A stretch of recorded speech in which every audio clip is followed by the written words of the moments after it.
Hai Rita, Ada Hai. Rita, ada Wido. hai Wido. Kita nanti sama-sama ke Alor ya, Siapa Wido ya? Siapa? Saya Alor kali ini. Rita. Itu Kamu juga pergi, ya. adik. Kenapa? Apa? Yang ke Alor siapa? Kan si Yori bikin acara ke Alor. Oh iya, iya. Kamu daftar udah? Iya, sama Rita. Gue lihat namanya, cuman Oh iya, udah. Bagus kok. udah pernah ya. Saya udah pernah ke sana dulu, udah sama. Tanggal berapa? Agustus Tanggal lah, dia tiap 17-an. 15. Natalia, rambutnya Berantakan. baru Berantakan seperti biasa. kayak Marilyn Monroe, tau nggak? Iya. Jane Winslow. Asli. You So look how like are you? Marilyn Monroe. How are you? Where are you? Lili, Siapa? Lili. Lili di Lili. Chicago. Lili di Chicago. Lili Chicago, Ati. Masih di London. Nanti Agustus tanggal 2 di Jakarta. Tanggal 3. Khusus untuk ke Alor ya? Enggak, keponakan gue kawin. Jadi keponakan pertama yang kawin. Hai Pradana. Hai Oke. Mbak. Ini bukunya gue bilang ini bukunya seperti buku like a porn book but dalam bahasa sastra. Tapi Ini sebenarnya novel terbaik sih Novelnya dari tuh banget. semenjak aku gabung. Thank you yang udah milih buku ini. ini Siapa? Ain I yang pilih. love this book. Iya, Iya. sama. The Kayaknya kalau story. zaman sekarang udah mesti baca buku yang rada berbagai rupa. Jadi kita harus siap untuk baca segala macam. Siap kaget. Harus siap kaget. Cuman memang yang saya nggak suka is bagaimana the sex act betul-betul direndahkan menjadi suatu kebutuhan mekanik biologis aja tanpa perasaan. Itu yang aku agak galau bacanya. Tapi cerita itself itu bagus. He's a really story. Dia tukang cerita banget ya. Page turner. Jadi nggak bisa berhenti bacanya. Iya. Ya sih emang cepet bacanya ini. Soalnya ini banyak hal-hal yang nggak yang sangat tidak personal. Jadi bacanya tuh seperti ini aja kayak kan kalau jenis buku yang sebelumnya yang sangat membawa perasaan tuh bacanya malah berat ya karena kita sangat terbawa oleh itu. Tapi ini kan lebih kayaknya sangat surreal. Jadi kayaknya it doesn't matter. Oke. Bisa cepet gitu bacanya. Ini Ada kayak Bung Hatta lagi denger ya. orang cerita, ya Mbak. Iya. Kayak denger orang cerita, bukan kayak kita terlibat dalam kisahnya gitu. Iya. Iya. Kita nggak Terus terlibat. mungkin dan itu sama si siapa yang bilang teringat Forrest Gump. Aku baca ini ya, saya langsung teringat ceritanya Forrest Gump. Bagaimana dunia berputar tanpa dia memahami apa yang terjadi, tetapi dia bagian dari itu dan menjalani saja. Tapi dunia terus berputar, semua event-event besar, and he has no clue gitu. It's just asik aja ceritanya, aku bilang. Asik kok, seru. Soal Dan seksi yang dikritik Bu Natalia tuh mungkin betul Ibu. Saya setuju.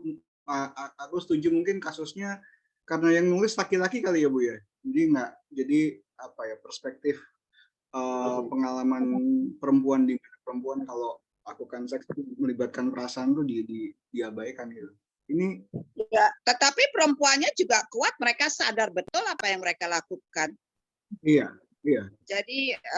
Jadi bagi perempuannya itu memang ini mau dimasukin Zakinya atau nanti aja? Jangan. Nanti. Masih jam 7.30 aku udah bilang sama dia mau nunggu aja. Dia mau nunggu aja di waiting room. Jangan dimasukin. Oke. Saya nanti nggak bisa sampai selesai ya. Saya hanya bisa sampai jam 8. Oke, Oke. siap. Nah itu saya Ada. senangnya di sini. Aku senangnya di sini karena pelacur itu nggak di pelacur itu apa dia melawan stigma gitu. Jadi pelacur itu ya biasa aja gitu loh, bahwa mereka melacurkan diri, bahwa korban kekerasan seksual itu iya, tapi bahwa mereka bukan sama sekali makhluk hina dan segala macam gitu.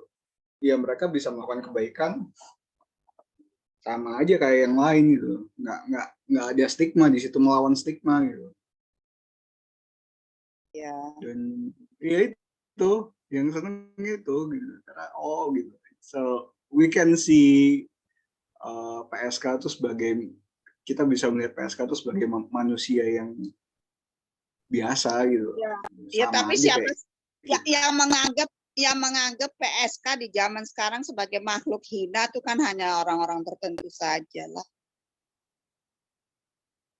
masih banyak tuh. Iya.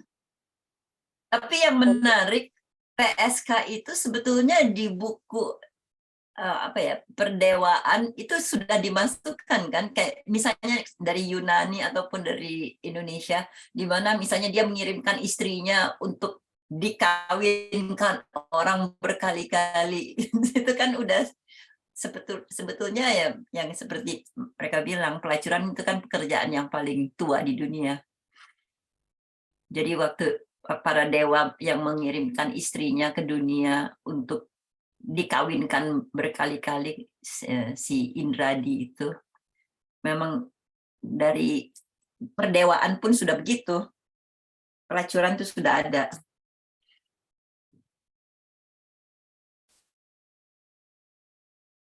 Hai Elsa lagi di Indonesia ya sekarang. Sip. Halo, aku lagi di mobil, lagi di Solo. Setengah jam Solo. lagi baru Hai. sampai hotel. Jadi nanti aku matiin, terus aku nyalain lagi ya. Udah sempat baca, Elsa? Udah bacanya. Itu seru banget. Tapi gue sempet pikir sama kayak Nila bilang, kalau misalnya apalagi setelah bab kedua, mungkin bab kedua sampai lewat sedikit setengah bukunya, itu hampir di setiap halaman ada adegan persetubuhan gitu. Itu mungkin salah satu bikin dia jadi page turner kayaknya.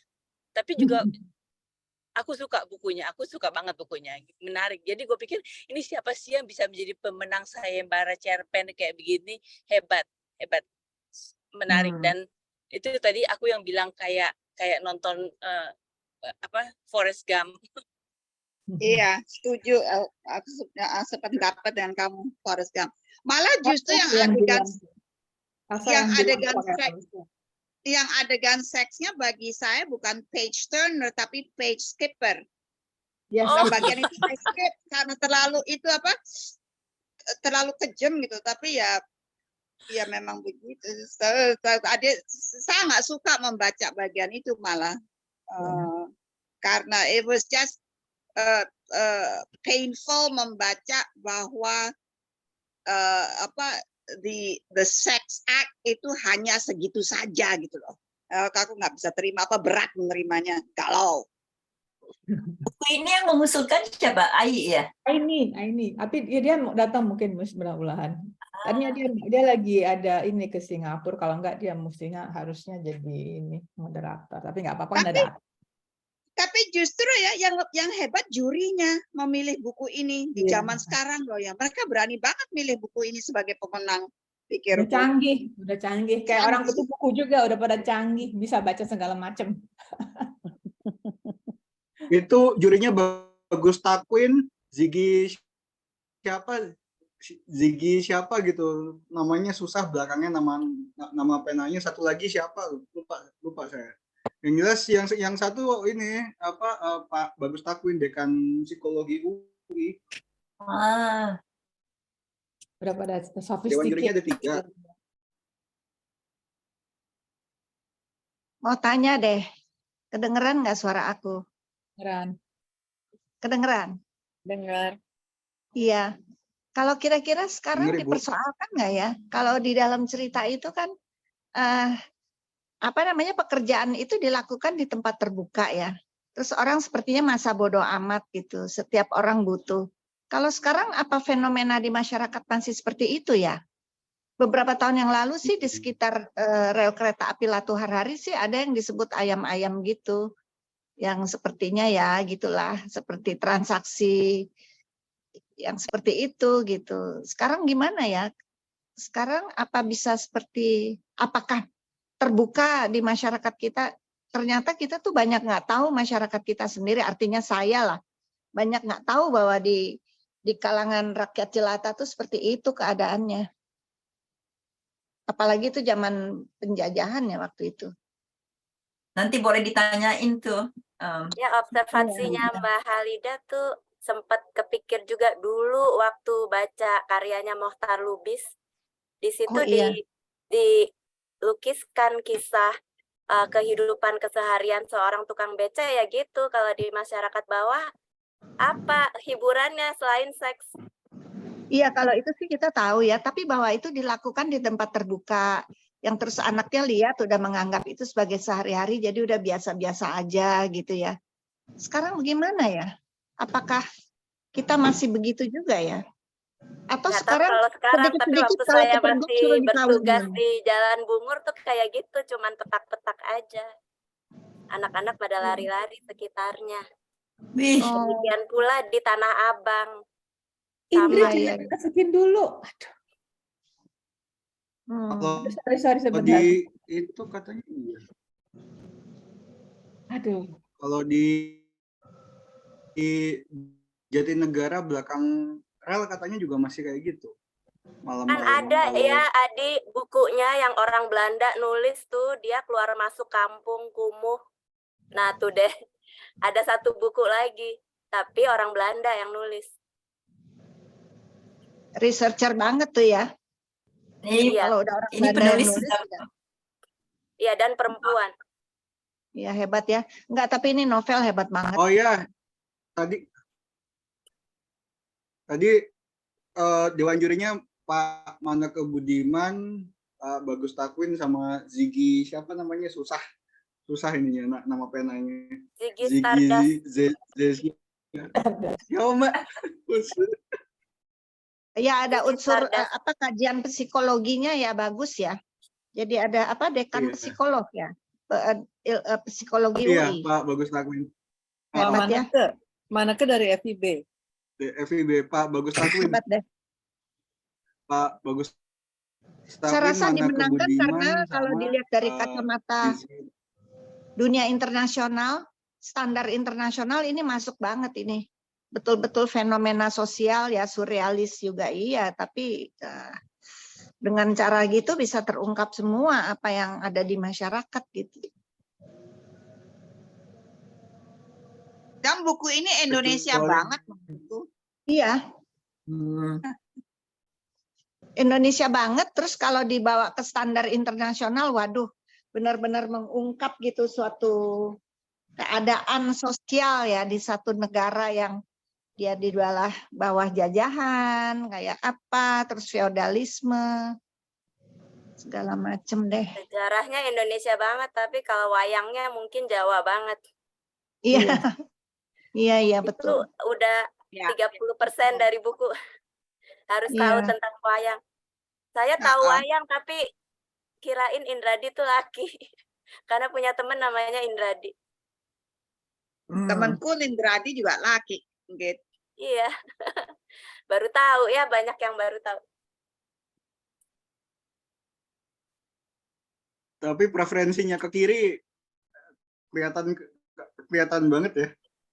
Enggak, kayaknya ini bukan Jadi, soal kiri antara- atau kanan, Adi. Nggak semuanya bisa dilihat dari konteks itu, tapi kemanusiaan aja sih. Enggak, iya cuma masalahnya yang misalnya gini, yang Justru si penulis ini kepengen bilang, saya cuma sama orang dia, biasa. Kenapa saya dituduh jadi PKI yang menghasut? Saya cuma storyteller kok. Iya, maksudnya sebetulnya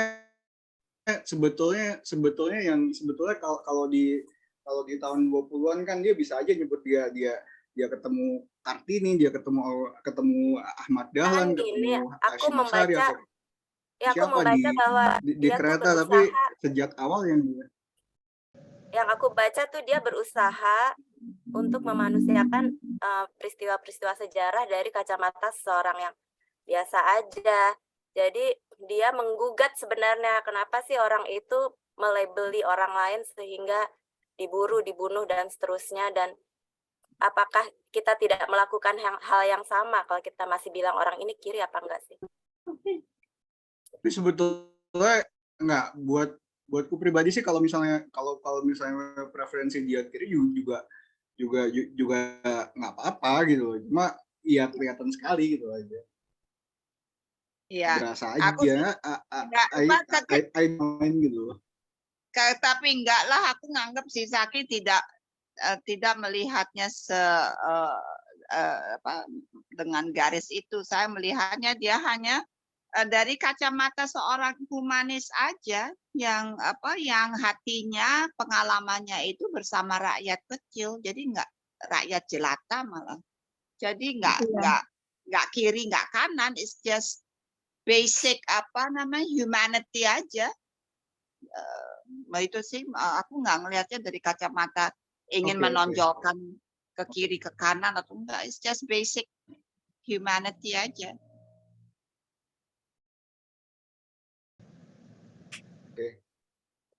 Tapi satu hal yang utama tuh memang betapa bahwa zaman dulu itu yang kaum priai itu sebenarnya benar-benar menjajah rakyat kecil, itu betul-betul kerasa, bener ya. Maksudnya betapa yang jadi kalau orang miskin tuh zaman apapun menderitanya luar biasa.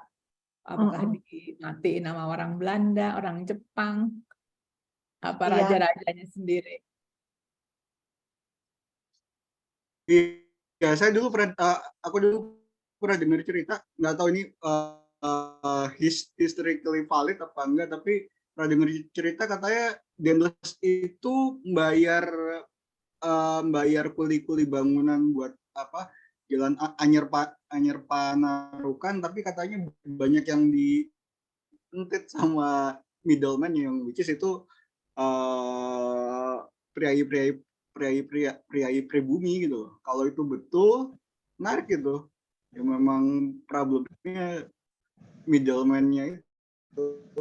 Kayak bansos zaman sekarang kali ya. Iya benar-benar. Iya sampai sekarang. Sampai sekarang. Iya.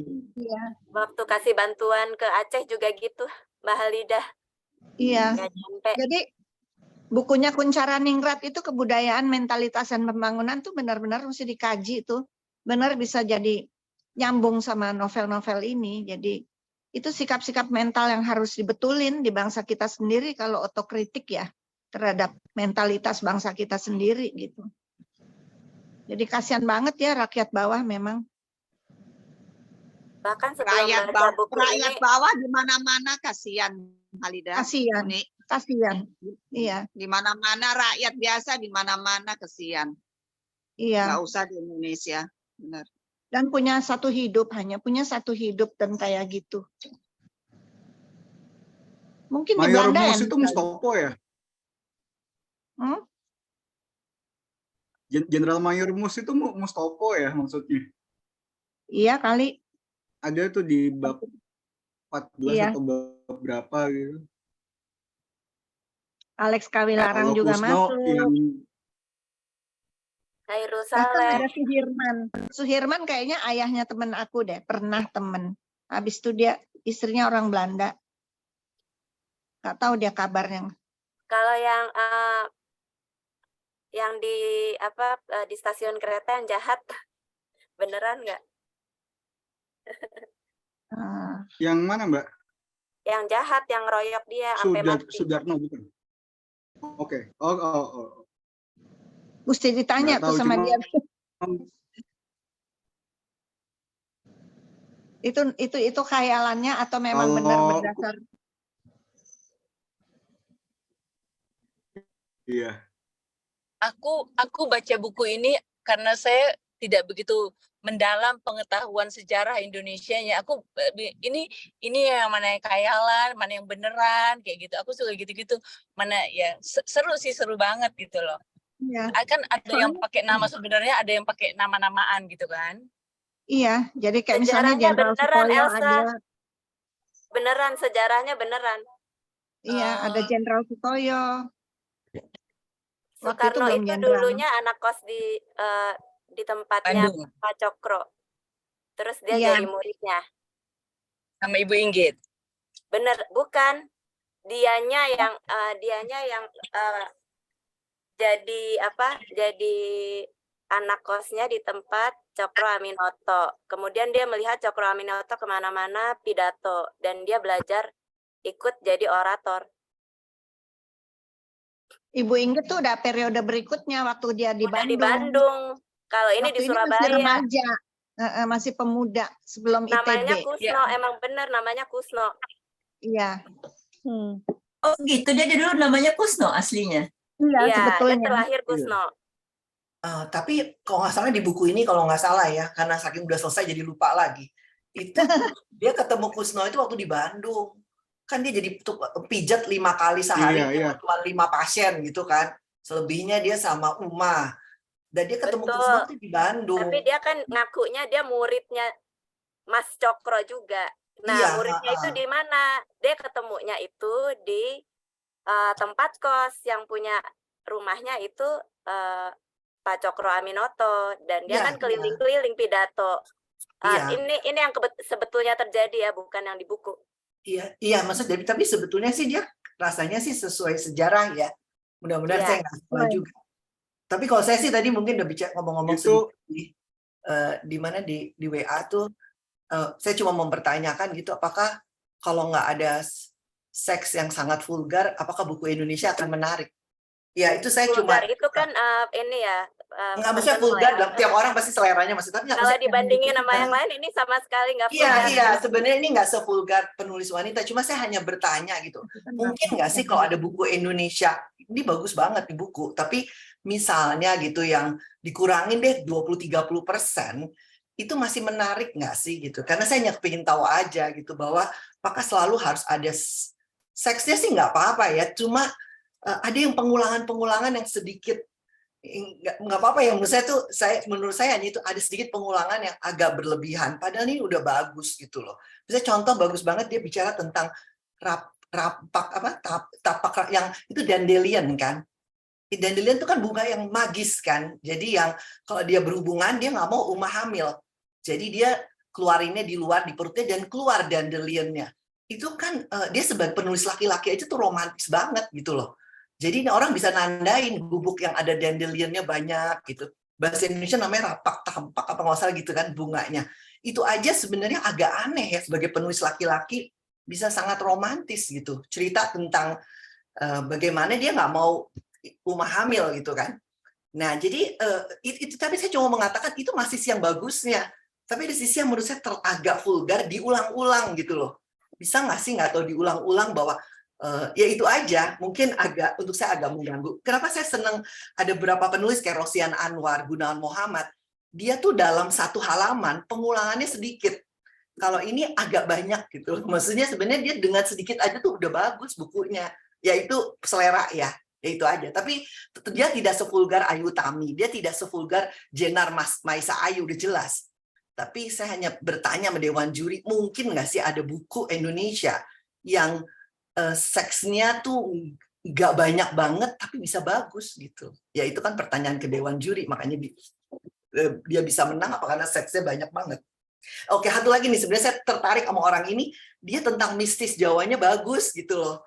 Ya maksudnya kita jadi belajar lagi tentang Gareng, Semar, Petruk, dan itu detail gitu ya, penciptaan kosmik menurut orang Jawa.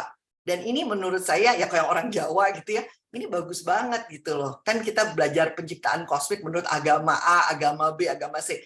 Ini sebenarnya bagus gitu. Hanya mungkin saya hanya pintanya juga sama orangnya, berarti dunia hantu kayaknya lebih baik ya daripada dunia manusia ya. Ya kan mereka lebih kompak gitu ya, seru gitu buat pesta. Terus saling tolong menolong. Dunia kenyataan tuh lebih jahat ya. dunia hantu malah lebih baik gitu. Terus saya kepingin tahu kenapa dia bisa nulis ini, sebenarnya itu aja. Kenapa, keinginannya apa gitu tujuannya. Ya itu sih. Tapi kalau ditanya ini buku bagus dan kalau dijadiin film bagus loh sebenarnya. Itu aja. Tadi coba Adi ya, Adi bilang nanti disensor. Sorry, Bu. Itu pada disensorin. Kan untuk 17 tahun ke atas. 21 tahun ke atas ini bukunya. 21 malah justru ya. Iya. Padahal di Tapi buku, Pak, hal lain yang muncul di buku ini bagi saya adalah betapa kekejian manusia itu tak mengenal batas. Mhm. That Ya is the betul itu cruel- Mbak Natalia. Iya. Mungkin itu juga yang Itu. digugat sama penulis ya. the cruelty itu tak kenal batas benar-benar dah itu yang enggak. yang Ya, jadi ini bukan buku untuk anak-anak ya. Nanti kalau baca ini No. sering Makanya buku- orang. Iya, Makanya 21 buku ini tahun ke sebenarnya atas. nggak terlalu membawa perasaan karena apa? Dia sebenarnya sangat grafis ya bikin apa-apa. Jadi sebenarnya kita sangat detach gitu untuk baca ini. Jadi nggak merasa nggak merasa bahwa terbawa banget. Sebeberapa buku yang ditulis para penulis perempuan itu kadang-kadang susah baca sampai nangis-nangis karena kebawa sekali perasaan kita. Tapi ini sangat detach gitu. Jadi dia melakukan seks yang sangat vulgar, sangat grafis. Oh udah, it doesn't really matter gitu, cuman sebuah cerita gitu, atau misalnya cerita bahwa dia sampai dihancurin perutnya, sampai kepalanya di itu tuh kita bisa sangat detach terhadap hal itu. Jadi itu sebenarnya suatu hal yang sangat menarik juga. Cara stylenya dia menulis tuh membuat kita tidak terlalu dekat dengan subjeknya. Anyway itu my sense. I think the subject, because we cannot identify with si Semar Lembu ini, it doesn't. Bahasa Indonesia, weh. Ya betul. Kita nggak bisa mengidentifikasikan diri kita dengan si Semar Lembu ini kan, karena dia dari secara fisiknya dia sangat berbeda, secara kekuatannya dia sangat berbeda. Jadi aku sih bacanya juga memang nggak ada perasaan. Aku baca, aku telaah, dan itu gampang sekali bacanya gitu loh. Dan aku mengerti sih memang banyak scene seks dan quote-unquote vulgar kayak gitu-gitu. Tapi bagi aku itu juga cuman lewat aja gitu. Lewat aja, dan waktu aku baca mengenai hubungan dia dengan Mbak Min lah, yang Mbak Min begini begitu, aku mikir-mikir, oh ya memang itu mungkin terjadi sih ya di kalangan tertentu gitu ya. Ya udah itu, jadi aku ngambilnya tuh sebagai mungkin ini faktual aja. Jadi aku nggak lihat itu vulgar atau tidak gitu loh. Nggak terlalu terlibat perasaan gitu, Ndrit ya. Enggak, Iya. faktual Iya. aja gitu loh. Ya tapi cuman aku kalau soal dari segi pendidikan gitu, hartanya dewan juri kali ya. Ini kalau buku-buku tuh katanya nggak ada tulisan umur ya. Ngerokok aja kan ada batasan umur ya. Atau Ini masuk ada klub bukunya. gitu. Ada tulisan Ada tulisan umurnya umur itu. nggak sih? 21 tahun ke atas belakang Oh ada. ya udah. Nah tapi itu kan yang beli waktu di Gramedia kan nggak ada yang ngawasin kan. Jadi Iya. ya jadi maksudnya tuh kalau film kan Tapi masih ada. bagi aku buku ini bukan buku erotis. Oh Iya, bukan. betul. Itu juga. Jadi kalau erotis. Emang nggak enggak, erotis. malah bagi gue itu ngelihat buku ini bobotnya lebih banyak quote-unquote ya, sejarah pendidikannya itu aku dalemin banget gitu, aku refreshing banget gitu. Memang ada yang vulgar-vulgar lah, yang segede ketimun dengan dua whatever. Itu deh gitu ya, itu Ya itu tapi incidental kesadisannya aja gitu ya. bagi gue. Tapi kesadisannya itu karena banyak sekali kan tercermin dan jadi menjadi satu yang oh ya manusia pada zaman itu sebenarnya sekarang juga ya seperti itu ada rasa apa nggak jadi 6 ya kalau anak-anak ber-15 tahun 16 tahun baca gitu loh. Justru seksnya sih nggak, tapi kesadisannya gitu. Jadi saya hanya tanya nih badan sensor buku gitu kan ada 21 itu ya maksudnya buku-buku kayak gini sih emang kalau bisa ya jangan dong anak umur 15-16 baca ya. Yang kalau menurut saya tuh agak nggak traumatis. Nanti 6 perasaannya jadi yang biasa membacok apa itu jadi kayak biasa gitu loh. Iya Nggak gitu. bakal baca mereka, Daniel.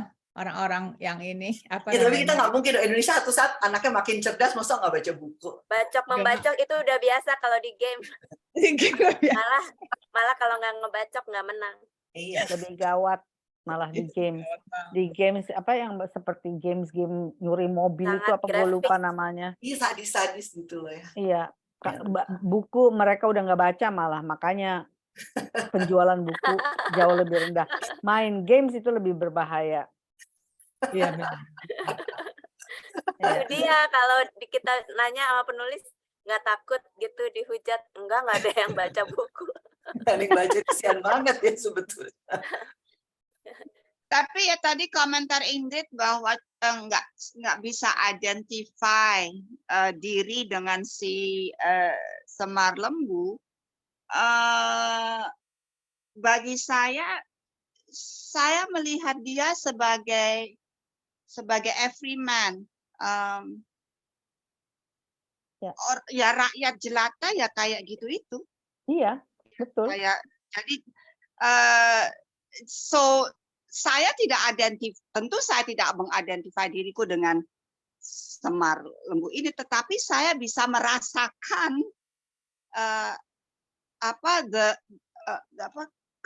tak berdayaan dan kekonyolan kejadian di sekitar kita bagi rakyat jelata gitu. Setuju. Saya membaca Semar Lembu tuh saya ingat sama rewang saya. Dia Apa itu rewang? Pembantu saya itu dia illiterate. Dia nggak bisa baca tulis, rajin sekali bekerja, tetapi ya dia tidak paham dengan apa yang terjadi di sekitarnya, tetapi dia menjalankan hidupnya itu sebaik mungkin dengan segala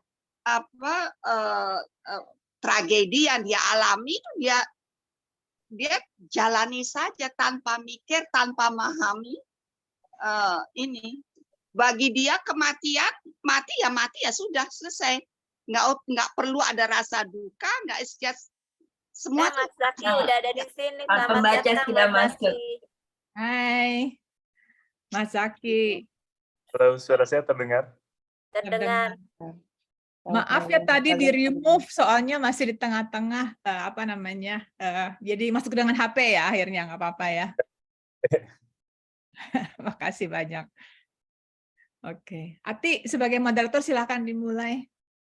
Selamat malam Mas Zaki dan yang lain-lainnya. Terima kasih banget nih Mas Zaki sudah bersedia menjadi tamu pembicara kita bulan ini. Kita klub baca kutub buku yang mungkin kalau Mas Zaki sudah pernah diberitahu ya latar belakang dari kutub buku. Iya, sudah di awal waktu di WhatsApp. Ya, jadi untuk singkatnya saja, kita didirikan pada waktu zaman pandemi oleh dua dari pendirinya ada di sini, yaitu Indri Nabasara dan Lili Yunus, dan dua-duanya sangat membuka pikiran banyak pembaca yang sekarang menjadi anggota, sudah lebih dari 80 jadi Mas Zaki. Dan ada yang bisa datang, ada yang tidak, tapi nanti pasti ada yang datang sambil kita mulai berbicara. Sebelum kita mulai, apakah bisa Lili dan Ingrid membuka pembicaraan ini dengan memperkenalkan kutub buku ini? Boleh. Silakan Lili. Oke, makasih. Makasih sekali loh Mas Zaki, dan saya sebelum minta maaf karena kan kita mulainya jam 7.30, jadi waktu saya lihat Mas Zaki udah ada yang masukin, saya langsung ini kok udah masuk, nanti nggak bisa bicara kita dengan bebas, jadi saya keluarin lagi, terus Mas Zaki akhirnya masuk melalui HP ya, karena kalau udah dirimu sama host ternyata tidak bisa masuk lagi. Anyway, gitu. Iya, ternyata aku juga baru tahu. Kita waktu itu mulai pada zaman COVID. Jadi saya sama Ingrid bilang, ini kita gimana supaya ada kegiatan, kita baca buku aja yuk, baca buku Indonesia. Terus karena kan sehari-hari saya dan Ingrid nih suka sok ngomong bahasa Inggris, bukannya sok, karena memang anak-anak dan suami bukan orang Indonesia. Jadi kadang-kadang kita sehari-hari banyak ngomong bahasa Inggris. Jadi kita pikir kita mesti punya cara untuk memperbaiki bahasa Indonesia kita. Termasuk juga kayak Ati ini kadang-kadang bahasa Indonesianya rada Ati tinggalnya di gagap-gagap. London juga soalnya. Karena dia tinggal di London, tapi ya begitu. Terima kasih banyak. Ingrid mau ditambahkan, silakan. Iya, Pak Zaki, terima kasih. Anggota kita ini banyak juga di luar negeri. Ada Mbak Elsa Palar yang kebetulan sekarang lagi di Jakarta, tetapi dia basically Washington. Ada Ati ini moderator istimewa dari London, coba. Ada juga anggota kami di India. Jadi kebetulan kita semuanya ingin berbicara Indonesia lebih baik, ingin mempunyai wawasan yang lebih luas. Dan ternyata buku-buku ini juga membuka mata kita dengan sejarah Indonesia seperti Semar Lembu ini. Tiba-tiba kita membaca lagi, belajar lagi, dan juga memberikan wawasan kita dengan kehidupan-kehidupan strata-strata rakyat yang berbeda juga atau lain-lainnya. Terima kasih sekali untuk malam ini. Silahkan Ati. Ya, terima kasih semuanya. Mas Zaki, kita tadi sebelum Mas Zaki masuk, kita sudah banyak berbincang dan banyak sekali pertanyaan-pertanyaan yang sudah disiapkan. Jadi siapa yang menanya nanti akan memberikan tanda dengan lambaian tangan. Tapi sebelum ada yang menanyakan, saya akan mulai dengan beberapa pertanyaan. Mas Zaki, bukunya ini luar biasa. Kita dari pembicaraan semua menganggap buku ini luar biasa sekali. Banyak masukan yang berbeda, tapi semuanya sepakat bahwa ini sangat membuat ini page turner ya untuk kita juga. Pertanyaan pertama untuk saya, ini awal dari idenya itu dari mana, Mas Zaki? Apakah ini kalau baca dari tahunnya, ini dari tahun COVID ya? Apakah ini mulai ditulis pada masa COVID atau dari sebelumnya sudah ditulis?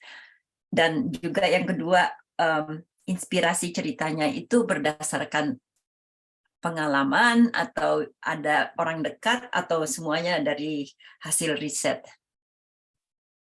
Silakan. Oke, terima kasih atas pertanyaannya. Buku ini saya tulis tahun berapa ya? Sebelum COVID yang pasti sih. Jadi saya tuh punya kebiasaan menulis novel, 2 novel sekaligus gitu karena apa? Jadi waktu saya nulis buku Semar Lembu ini, saya sedang menulis novel saya yang sebelumnya, Perjalanan Mustahil yang dari Lisboa. Itu novel yang bercerita tentang perjalanan seorang pemuda dari Portugal jalan kaki sampai ke tanah Jawa gitu. Nah, di tengah-tengah saya berproses dengan novel itu, saya merasa ada satu ide yang tiba-tiba muncul di kepala yang nggak nyambung dengan novel yang sedang saya tulis. Akhirnya saya nulis novel lainnya, yaitu yang kemudian jadi Kereta Semar Lembu. Kalau tidak salah mungkin tahun 2018 ya itu. 2018 apa 2019 saya lupa. Jadi ya prosesnya sekitar 2 tahun gitu. Itu idenya muncul karena apa ya? Saya mendengarkan sebuah lagu tadinya tuh, lagu rock and roll gitu. Judulnya Boomer Story. Saya sangat suka dengan lagu itu karena bercerita tentang kereta api dan saya seorang penggemar kereta api. Saya kan tinggal sehari-hari di Jakarta tapi rumah di Bandung, keluarga di Bandung, jadi saya setiap weekend itu pasti naik kereta api gitu. Dan sejak kecil juga saya sudah akrab dengan kereta api karena kalau biasa dibawa mudik sama orang tua gitu itu pakai kereta api. Jadi saya ketika mendengarkan lagu itu saya sangat terkesan dengan lagu itu, terutama karena ada liriknya yang kurang lebih ceritanya dia bilang si penyanyinya, kalau saya mati tolong kuburkan di dekat rel kereta agar saya bisa mendengar kereta lewat setiap saat gitu. Buat saya itu tuh lirik yang sangat romantis, dan ketika mendengar lirik itu saya berjanji ke diri sendiri saya mau nulis novel deh tentang kereta gitu. Nah itulah yang kemudian saya berproses dan menulis cerita Kereta Semar Lembu ini gitu. yang kemudian dalam perjalanannya ya beberapa pengaruh yang saya dapatkan dari sejak saat kecil, itu cerita tentang pewayangan, cerita tentang banyak mitos, terus kemudian saya elaborasikan juga dengan minat saya akan sejarah. Jadi saya campur aduk aja gitu ke dalam novel itu, dan jadilah novel yang seperti itu tuh. Rujak isinya. Macam-macam Masaki, kan, ada cerita mitos, ada ya. maaf, dilanjutkan. Ya, isinya kan macam-macam ya, ada sejarah, ada mitos, ada pewayangan gitu, ada macam-macam lah, imajinasi saya sendiri gitu. Ya mudah-mudahan sih pembaca suka ya dengan kisah yang agak aneh kayak gitu. Mas Zaki, kemudian inti cerita yang semua di sekeliling dunia pelacuran itu dimulai dari ide dari mana? Apakah memang dari riset, ataukah memang sebetulnya ada di situ, ataukah Mas Zaki ada yang tahu cerita seperti itu yang kejadian? Ya, kalau sejauh yang saya tahu tuh memang dunia pelacuran di Indonesia abad 20 gitu ya. Itu memang datang bersamaan dengan pembangunan rel kereta. Ya, jalur kereta itu dibangun, biasanya di dekat situ juga akan ada rumah pelacuran.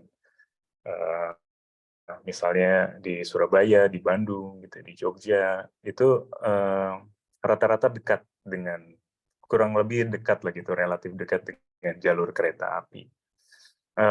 Memang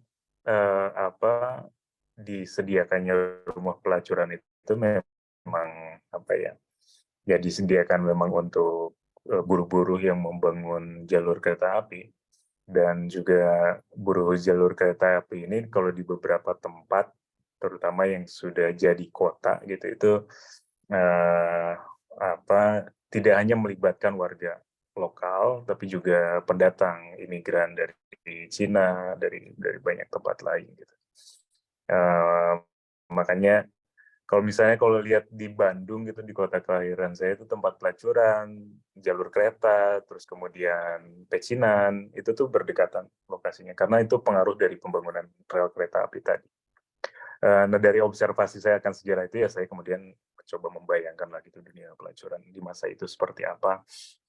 Dan kalau cerita Semar Lembu itu tentang bagaimana pelacuran terjadi di sana gitu ya, saya mencoba mengikuti apa yang istilahnya yang saya tangkap dari cerita-cerita sejarah sih gitu. Tapi apakah detailnya seperti itu atau tidak, kita nggak pernah tahu gitu, karena sejarah tidak merekam secara detail tentang hal-hal seperti itu. Terus kemudian ya begitulah dunia pelacuran yang masa lalu itu saya dapatkan dari bahan-bahan referensi sih, dari buku-buku. Mengenai ditemukannya si lembu dengan dua tanduk yang dipaku, apakah itu betul-betul ada ditemukan Mas Zaki, atau itu buatan cerita sendiri? Saya pernah mendengar cerita ini dari Gus Dur. Dia pernah cerita gitu di sebuah media bahwa di masa-masa genting menjelang tahun 65 itu memang suasana di tengah masyarakat itu sudah sangat panas, dan pertentangan antara pendukung PKI, pendukung PNI, gitu, pendukung militer dan lain-lain itu udah saling bentrok lah di lapangan. Dan ada satu kejadian katanya ditemukan sosok mayat di jalur rel kereta api dengan kondisi tubuh seperti itu, dipaku di keningnya, dan diduga mayat itu dibunuh oleh simpatisan kelompok lain karena dianggap dia sebagai pendukungnya PNI. PNI itu kan lambangnya banteng ya, partai politik yang lambangnya banteng, itu kayak semacam upaya membunuh dengan penghinaan gitu. Jadi memang pernah ada tuh cerita kayak gitu, dan itu bukan hanya terjadi sekali dua kali. Banyak kisah-kisah lain yang lebih mengerikan sebetulnya yang dari itu. Nah, dari cerita itulah kemudian saya mengembangkan imajinasi tentang sosok lembu ini yang diberi tanduk dengan paku besar gitu. Mas Zaki, sebelum saya memberikan ke yang bertanya, belum ada nih yang memberikan tanda untuk menanya. Ini buku memang kita melihat bukan menceritakan mengenai kejadian di rel kereta api saja ya, tapi juga sangat mendalam. Apakah Mas Zaki sendiri dalam saya membaca bahwa Mas Zaki adalah seorang wartawan ya. Selama menulis itu, apakah Mas Zaki melihat bahwa keadaan ini yang membuat Mas Zaki ingin menulis mengenai keadaan sosial di masyarakat? Mungkin juga ya, tapi saat saya menulis buku Kereta Semar Lembu itu saya sudah tidak lagi jadi wartawan sebetulnya. Saya berhenti jadi wartawan tahun 2017. Ya, tahun 2017 saya berhenti jadi wartawan. Tapi mungkin pengalaman saya selama jadi wartawan itu masih ada di kepala saya. Terus memang saya juga punya minat besar gitu dalam memperhatikan kondisi sosial masyarakat. Terus sekarang juga apalagi sekarang saya bekerja di Amnesty International Indonesia yang pekerjaannya memang mengkampanyekan tentang hak asasi manusia. Saat yang sama juga saya jadi mendengar banyak persoalan hak asasi manusia di Indonesia. Dan mungkin itu juga tergambar dalam kisah Kereta Semar Lembu ya, karena di dalam dunia pekerjaan saya itu orang-orang kayak Semar Lembu ini dikategorikan sebagai orang-orang yang dihilangkan secara paksa. Dibunuh, dikubur tanpa nisan, dihilangkan saja dari kehidupan gitu. Karena berbagai alasan, terus biasanya karena alasan politik. Dan yang saya perhatikan juga dalam sejarah Indonesia, kita tuh tidak pernah lepas dari perilaku seperti itu. Penghilangan paksa, pembunuhan di luar hukum, gitu, main hakim sendiri, hanya karena demi pertarungan identitas, ideologi, politik, gitu. Itu kita tampak sangat mudah sekali melakukan hal-hal biadab semacam itu. Dan saya pikir yang menjadi landmark dari kekejaman bangsa kita itu terjadi di kisaran tahun 65 sampai 67 ya, di mana orang-orang yang dituding sebagai komunis itu dibunuh. Dan persoalannya tidak semua dari yang dibunuh itu orang-orang komunis. Hanya bisa saya pernah dapat satu buku gitu ya, rekaman peristiwa 65 di mana banyak orang di pedesaan terutama yang dibunuh hanya karena dia dituding sebagai anggota PKI, padahal mereka bukan anggota PKI. Bisa saja hanya karena tetangganya nggak suka sama dia, terus dia dituduh ya sebagai orang PKI, terus dibunuh tanpa pengadilan gitu. Bahkan ada yang hanya karena tetangganya menginginkan istrinya, si suaminya ini dituduh sebagai PKI agar dibunuh, terus si istrinya ini digilir oleh seluruh tetangganya selama bertahun-tahun. Itu mengerikan sekali cerita itu. Ya begitulah, jadi saya mencoba menggambarkan betapa mungkin di dalam diri kita ada semacam nafsu dan amarah yang bisa saja tidak terkendali gitu ketika ada satu momentum yang bisa membuat itu keluar gitu. Kita juga mungkin masih ingat tahun 98 kerusuhan Jakarta, gimana itu terjadi dengan sangat biadab dan sangat masif, dan itu menimpa pada perempuan keturunan Tionghoa. Saya sampai sekarang tuh tidak habis pikir kenapa ya kita memiliki banyak orang di antara kita yang masih memiliki nafsu yang sedemikian liar gitu dan sedemikian jahatnya. Ya saya mencoba menitipkan pesan itu dan mencoba menitipkan ingatan sejarah ke dalam cerita Kereta Semar Lembu ini sih. Baik, terima kasih Mas Zaki. Pertanyaan pertama ya, kita mulai dengan Pradana. Silahkan Pradana. Terima kasih sebelumnya Mas Zaki, bukunya bagus banget. Saya biasanya novel tuh di antara dua tegangan ya. Dia mau bikin fiksi yang bagus, berkisah dengan baik, atau mau memberi bobot yang berat gitu. Itu jebakannya kadang-kadang kalau novel yang mau ngasih bobot berat itu jadi pamflet, tapi kalau yang berkisahnya terlalu berat itu jadi nggak ada mutunya gitu loh. Tapi Mas Zaki bisa mencampur dua adonan itu dengan sangat baik sekali gitu. Kalau menang DKJ ya bener gitu, proven gitu. Itu yang pertama. Terus yang kedua, ini mungkin agak pertanyaan soal pilihan ya Mas ya. Jadi pada saat di bab awal Mas Zaki itu memunculkan tokoh Semaun Snevelit gitu. Pada saat lembunya itu terlibat 10 November, saya sebenarnya penasaran pengen baca Sumarsono, tapi yang keluar malah Dr. Mustopo itu kayaknya. Jadi kira-kira punya alasan nggak Mas? Kenapa bukan Sumarsono yang dikeluarkan? Padahal Sumarsono itu kan tokoh yang terkuburkan dalam sejarah kita ya. Terus yang kedua,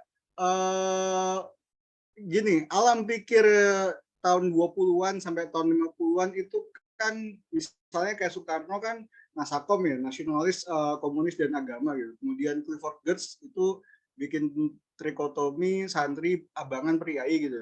Saya kok melihat tidak ada tegangan antara priai, abangan dengan kaum santri di sini gitu. Yang terlibat di sini yang sangat dominan di sini adalah kaum priai, kaum abangan, kemudian kaum nasionalis dan komunis gitu. Itu aja Mas, makasih. Oke, baik, terima kasih. Ya memang betul itu Pak Mustopo yang jadi tokoh di Perang Surabaya itu. Kenapa? Karena saya melihat dia tokoh yang lucu aja sih untuk dimasukkan cerita. Dia kocak gitu orangnya, nyeleneh, sangat komik gitu, sangat komikal sekali kalau baca cerita Pak Mustopo itu. Dengan anehnya dia memilih kantor di gerbong kereta gitu agar bisa mobile gitu antara Yogyakarta dan Surabaya, dan sesekali melakukan penyerangan terhadap kubu sekutu gitu di sana sini. Mungkin pilihan saya kenapa memilih Dr. Mustopo juga karena dia memilih kantor di gerbong kereta ya, dan itu kayak nyambung aja dengan cerita si lembu gitu. Itu pertama. Terus kedua, anak saya sekolahnya di SD Dr. Mustopo, jadi saya punya cerita banyak tentang Dr. Mustopo. Ya udahlah, saya masukkan aja gitu di situ. Dan ya beberapa kawan penulis sejarah pernah menulis cerita tentang Dr. Mustopo ini yang memang unik ya orangnya gitu. Dia tuh kan dapat penghargaan dari Jepang ya ketika ikut peta dulu, dia ikut membela tanah air sebagai pencipta senjata biologis pertama Indonesia, dan senjata biologisnya berupa bambu runcing yang dicelupkan ke dalam itu. Jadi aneh lah, banyak sekali cerita tentang Dr. Mustopo ini. Maaf, tadi bambu runcing dicelupkan ke apa? Ke kotoran kuda, Mbak. Oh. Itu kan menyebabkan penyakit tetanus ya. Jadi kalau terluka sedikit itu bisa mematikan gitu. Oh, oke. Itu terus ya banyak sebenarnya cerita Dr. Mustopo ketika dia terpaksa terusir dari wilayah pertempuran di Jawa Timur dan Jawa Tengah, ikut hijrah ke Jawa Barat gitu. Itu banyak sekali lah cerita-cerita yang sebenarnya dalam novel karena terlalu jauh dari jalur kereta. Sementara cerita Kereta Semar Lembu ini kan saya betul-betul membatasi di jalur kereta. Saya bahkan mengutuk kena Semar Lembu untuk tidak bisa melangkah keluar dari stasiun kereta kan gitu. Jadi ya terpaksa ceritanya hanya disebutkan jalur kereta gitu. Terus mengenai tegangan antara santri dan abangan gitu, ya memang itu agak sulit saya gambarkan, sekali lagi karena keterbatasan cerita saya yang hanya mengikuti jalur kereta gitu. Dan saya belum menemukan kisah-kisah yang bisa saya ramu antara tegangan-tegangan antara kaum santri dan kaum abangan ini yang berkaitan dengan perjalanan Lembu menyusuri jalur kereta di seluruh Jawa ini. Gitu sih kira-kira alasan praktisnya. Pradana, sudah terjawab semuanya? Sudah. Thank you. Sebelum saya lanjutkan, Mbak Aini, sepertinya ada yang bocor ya suaranya di latar belakang. Atau bisa dibuat mute, Mbak. Makasih. Yang pertanyaan berikut dari Dr. Nila, silakan. Malam, saya sedang tidak praktek, Ati, jadi jangan pakai dokter. Terima kasih Mas Zaki, bukunya bagus banget sampai tadi diomong-omongin kita. Maksudnya nih kalau ada yang buatin filmnya lebih bagus lagi nih Mas, kok jadi film. Oke, tapi yang saya mau tanya, adalah karena lengkap banget, bener. Tadi bilangnya gado-gado, benar-benar gado-gado yang enak dimakan dong tentunya ya. Nah, yang saya kepingin tahu tuh Mas, kan di sini ada mistis Jawanya. Jadi Gareng, Semar, Petruk, Bagong, Togok, sangat jelas Mas jelasinnya. Saya pengen tahu referensinya, tapi itu bagus banget. Tapi kedua juga dicampur dengan Hindu banget, yang tadi Ramasinta, yang Cupu Manik Astagina, Kerincingnya dan semuanya itu gitu. Dan walaupun jadi gado-gado, walaupun memang Hindu di Jawa kan kita lebih menganut yang Semar tadi semua ya Mas ya. Nah, tapi pertanyaan saya adalah, karena udah dijawab, saya gado-gadoin aja deh, ya udah itu haknya penulis ya. Tapi bagus tetap ngerangkumnya. Nah, pertanyaan saya, Mas, referensi bahwa orang itu dijemput pada hari ke-40, itu ada referensinya nggak, Mas? Karena di banyak agama, kita kan tahlilan ya, kalau di Islam 40 hari itu penting banget gitu loh. Apalagi Islamnya yang rada kejawen, kita bisa tahu 40 hari itu memang perpindahan kita gitu kan. Dan ada 3 hari kita masih di rumah, 7 hari masih di luar. Orang Jawa bilang gitu ya. Nanti 40 hari itu betul-betul paling penting karena kita dijemput dan pergi ke barat, ada yang bilang 100 hari kita udah di mana. Nah, ini ada 40 hari nih Mas Zaki bicara terus, tapi Mas Zaki lucunya juga bicara bahwa melalui Gareng, ajalku hanya awal dari sebuah penderitaan baru. Padahal di cerita ini dari depan sampai belakang, saya jadi pingin tahu referensinya Mas Zaki, kok seru banget ya jadi hantu gentayangan ya. Kayaknya dia lebih nyaman daripada waktu jadi manusia yang penuh kekerasan ya. Mereka bisa nonton jahatnya orang. Tapi ada rasa lembu bicara, aduh habis dijemput nih, kehidupan apa lagi yang saya akan alami? Kan 40 hari dianggap dia akan dijemput ya. Mas boleh nggak tahu referensinya? Karena nih, walaupun gado-gado campur adik, tapi menurut saya nih menarik sekali gitu. Selalu keluar 40 hari. Ya, terima kasih Mas. Tapi kalau yang lainnya bagus. Oke, yang kedua, saya sangat senang sama tokoh Ibu dan Mbok Min. Terima kasih sudah menokohkan mereka. Karena di sini menurut saya pelacuran itu ditaruh di tempat yang mulia. Menurut saya malahan ya, dengan dua tokoh ini. Dan indah sekali seksualitas, merawat seksualitas orang Jawa dengan detail. Saya nggak tahu Mas Zaki orang Jawa apa bukan, karena detail mengenai bukan cuma pakai itu yang untuk antiseptik kalau habis berhubungan sirih, tapi juga melati, mawar, tapi nggak ada ratus ya, sebenarnya agak kurang. Tapi bagaimana mereka merawat keperempuanan mereka dengan sangat detail, padahal Mas Zaki laki-laki loh. Jadi terima kasih menokohkan dua wanita hebat ini. Ya, itu saja Mas. Baik, terima kasih Mbak. Saya ada darah Jawanya dari kakek saya. Kakek saya dari pihak bapak itu orang Jawa, nenek saya orang Sunda. Kalau ibu saya dua-duanya orang Sunda sih, ininya orang tuanya. Jadi ada berapa ya? 1/3 darah saya barangkali. 1/3 apa 1/6. Dan saya tuh memang dari sejak kecil tidur tuh selalu dikeloni oleh nenek saya dari pihak ayah. Dan setiap malam saya didongengin cerita wayang, cerita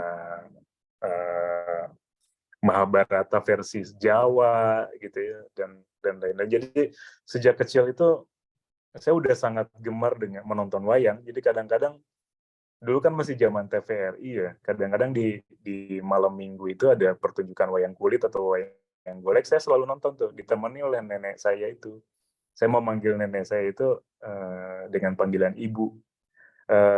Jadi ibu ini selalu menemani saya nonton wayang dan menceritakan kisah-kisah wayang.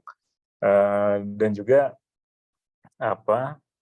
kemudian saya jadi akrab dengan kisah-kisah itu sehingga saya bisa menceritakan kembali pengalaman dan ingatan saya tentang wayang itu di dalam cerita kisah Semar Lembu ini nyaris tanpa membaca referensi apapun lagi sebetulnya. Kemudian Hindu Jawa itu kan berbeda ya dengan Hindu India. Ya. Dan begitu juga dengan Hindu Sunda gitu. Karena di dalam tradisi Jawa dan Sunda ternyata dewa-dewa India ini ditempatkan di bawah Sang Hyang Tunggal. Itu juga menarik perhatian saya. Kenapa ya kayak gini ya gitu. Jadi dari beberapa catatan sejarah yang saya baca, memang agama Hindu Jawa dan Hindu Sunda itu yang berbeda seperti itu ya, yang meyakini ada Sang Hyang Tunggal di atas para dewa India ini dianut sebenarnya oleh masyarakat pedesaan, oleh masyarakat kelas bawah lah, rakyat gitu. Kalau raja-rajanya itu menganut Hindu yang sama seperti Hindu India gitu. Nah, dari sanalah lahir tokoh-tokoh semacam Semar, Togog gitu, terus kemudian Bagong, Petro, Gareng gitu. Mereka ini kan kayak semacam pembimbing dan juga jembatan antara masyarakat kelas bawah dengan para kesatria dan juga dengan para dewa gitu. Dan betapa tingginya Semar, Togog itu ditempatkan di dalam tradisi panteon Jawa dan Sunda ya, karena mereka dianggap sebagai anak dari Sang Hyang Tunggal. Dan Siwa itu dikatakan sebagai anak bungsu dari Sang Hyang Tunggal gitu. Batara Guru itu Siwa digambarkan sebagai anak bungsu gitu. Sementara Semar dan Togog lebih dulu dilahirkan. Itu menarik perhatian saya dan kemudian saya merasa ingin menitipkan ingatan saya. Karena kalau saya cerita kayak gini ke anak saya, dia udah nggak tertarik dengan hal kayak gitu. Jadi saya mencoba menitipkan ingatan dan kenangan saya akan masa kecil yang indah dengan cerita-cerita tentang pewayangan ini dari nenek saya titipkan ke dalam buku ini. Terus kemudian yang tentang 40 hari, yaitu memang sudah jadi tradisi kita ya, terutama di Jawa. Di mana hari ke-40 itu dikatakan bahwa arwah seseorang itu akan pergi dengan lebih jauh lagi gitu ke alam yang lebih jauh lagi. Ya saya hanya mencoba mengadaptasi itu saja, mengadopsi cerita itu ke dalam cerita saya, dan saya masukkan imajinasi saya tentang penantian arwah untuk bisa bergerak ke alam berikutnya gitu. Dan apakah dunia arwah lebih mengasihkan? Sebenarnya kalau di dalam cerita saya sama sekali tidak mengasihkan kan, karena semua arwah itu kan sedang dalam proses menunggu ya dengan penuh ketidakpastian, dan mereka yang tidak dimakamkan dengan layak itu ya terpaksa jadi hantu gitu, dan mereka jadi sangat gelisah gitu dengan penantian itu. Apalagi mereka yang dihilangkan secara paksa ya, dikuburkan tanpa identitas gitu, tanpa pemakaman yang layak dan ritual-ritual lainnya gitu. Ya begitulah kurang lebih saya gambarkan ke dalam cerita ini. Semoga bisa membuat pembaca saya bisa membayangkan alam pikir Jawa gitu, alam pikir Jawa termasuk imajinasinya tentang kematian. Boleh sedikit, hanya ingin tahu nih referensi alam menunggu, sampai kan di masyarakat suka bilang, kamu kalau nggak dikubur secara layak itu jadi hantu gentayangan. Sebenarnya ada referensinya nggak sih, Mas? Kalau referensi dokumen, buku gitu enggak sih, saya hanya menyerap dari cerita-cerita yang saya dengar sejak kecil aja sih itu. Dan jadi cerita ini gitu. Saya masukkan imajinasi saya sendiri juga ke sana. Jadi tetap sebagai suatu kepercayaan kita gitu kan.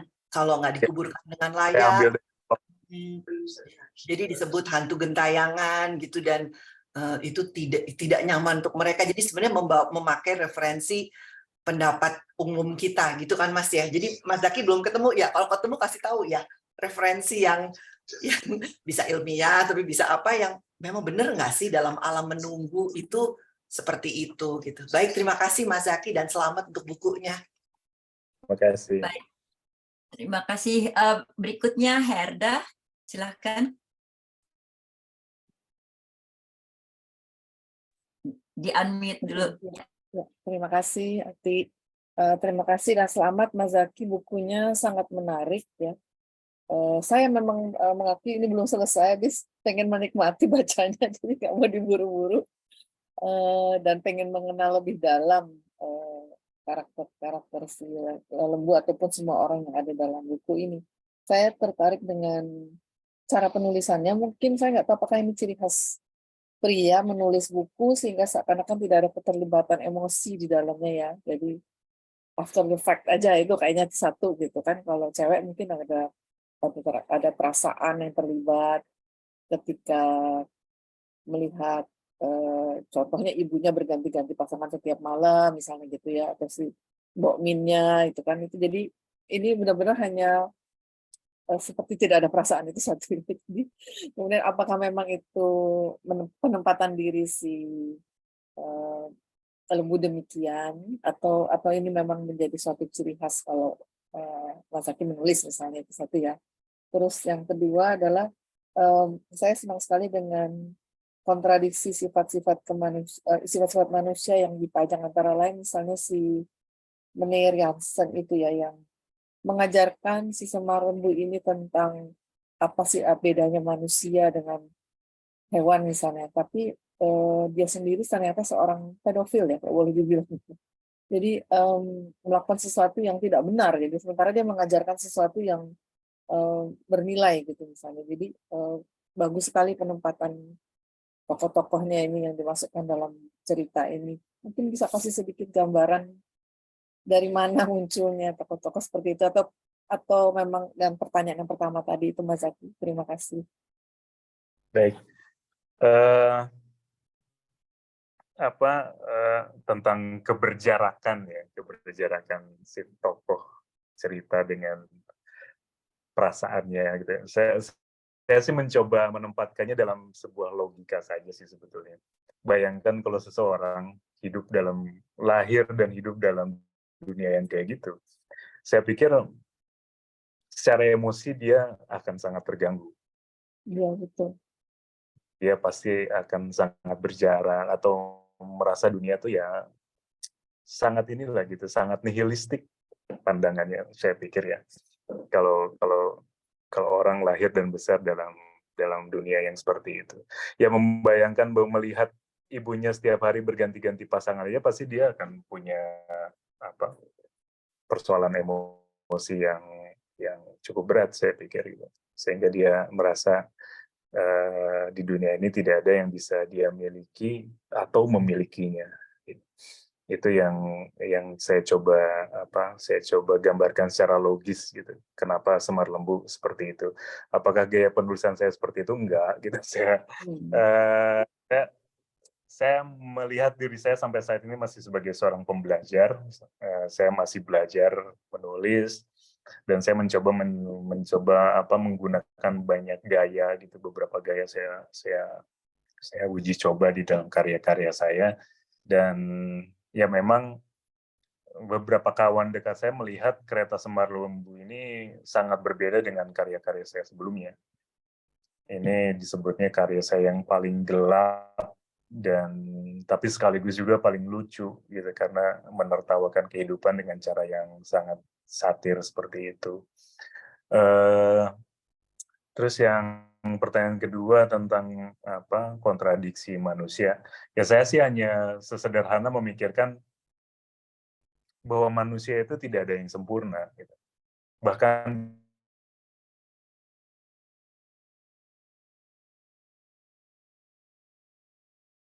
Terus, Chris ya. iya. bisa Oh, di dalam dua kutub yang sama sekali berbeda gitu. Halo, apakah suara saya masih terdengar? Tadi agak freeze selama 1 menit mungkin. Oh iya, tadi saya sampai mana ya tadi saya bicara sebelum Tadi sekitar 1 menit terakhir. Kontradiksi. Manusia tidak ada yang sempurna. Oh iya, ya saya berpikir bahwa manusia tidak ada yang sempurna dan bahkan sifatnya bisa berada di dalam dua kutub ekstrim yang berbeda. Gitu. Di satu sisi dia seorang guru bisa jadi gitu, sisi lain dia seorang yang sangat bejat gitu secara moral. Hal yang sama juga kan sebenarnya ada di dalam sosok si Semar Lembu ini kan. Dia orang baik, tapi juga dia kayak semacam people pleaser gitu kan, dan dia merasakan atau mendapatkan keuntungan pribadi dari perilaku dia itu. Dia seakan-akan menolong para pelacur gitu dengan meniduri mereka demi agar mereka lebih laku atau mewujudkan mimpi mereka dengan persetubuhan itu. Tapi itu kan tidak pernah bisa dibuktikan gitu sebetulnya, apakah dengan meniduri para perempuan itu kemudian membantu para perempuan itu mendapatkan apa yang mereka inginkan. Semar Lembu sendiri kan tidak memiliki keyakinan itu sebetulnya gitu. Dia hanya ayu-ayu aja gitu diminta untuk meniduri siapapun gitu. Tapi di satu sisi dia bagi para perempuan ini dianggap sebagai sosok yang tulus gitu. Ya itu juga sebuah kontradiksi kalau menurut saya. Dan itu saya ingin menggambarkan ya manusia di mana-mana selalu ada sisi baiknya dan dia juga pasti memiliki sisi negatifnya atau sisi buruknya gitu. Itu sih semangat saya di ranah itu kurang lebih. Terima kasih, Mas. Terima kasih, Herda. Pertanyaan berikut dari Rita. Silakan, Rita. Makasih, Ti. Halo Mas Zaki, bukunya keren banget. Saya kagum sama riset sejarahnya ya. Panjang banget tuh. Dari zaman tanam paksa gitu sampai zaman Petrus ya kalau nggak salah. Tapi ada satu pertanyaan, saya tuh cuma pengen tahu ya. Kan di situ konten seksnya tuh banyak banget. Hampir tiap halaman tuh kayaknya tentang persetubuhan ya, baik itu perkosaan maupun pelacuran atau juga yang mencari berkah lah. Bahkan diciptakan sosok yang namanya Uma itu sebagai yang menjadikan si lembu ini alat pemuas dendam lah sebagainya itu. Jadi kayaknya seru banget itu di bidang seks. Pertanyaannya, itu Mas emang buku-buku tuh kalau nggak pakai seks sampai intens gitu, apa kurang bumbu gitu Mas? Maksudnya pertimbangannya gitu ya, apa nggak jadi takutnya datar-datar aja, atau memang kehidupan seksual di zaman-zaman itu seperti itu gitu loh. Saya juga memang nggak tahu persis ya Mas ya, tapi kira-kira dari risetnya tuh emang di daerah-daerah deket-deket rel itu yang konon memang suram gitu ya, itu emang separah itukah gitu ya? Itu pertanyaan pertama. Terus kedua Mas, aku tuh kagum seneng banget dengan trik bahwa si lembu itu dibikin umurnya sama fisiknya tuh setengah umurnya gitu. Jadi akibatnya dia bisa hidup 100 tahun kan, dengan cukup bugar lah sampai 100 tahun. Kemudian juga bahkan di dunia gentayangannya pun 50 tahun. Jadi akibatnya rentang ceritanya Mas Zaki itu bisa panjang banget dari zaman tanam paksa, dicabutnya tanam paksa sampai PKI, kemudian bahkan Petrus ya yang dibunuh-bunuh jadi banyak itu gitu. Nah itu emang terjadi begitu saja Mas, atau memang Mas Zaki pengen cerita sepanjang itu gitu? Itu aja Mas. Oke, baik. Terima kasih Mbak. Ya. Tentang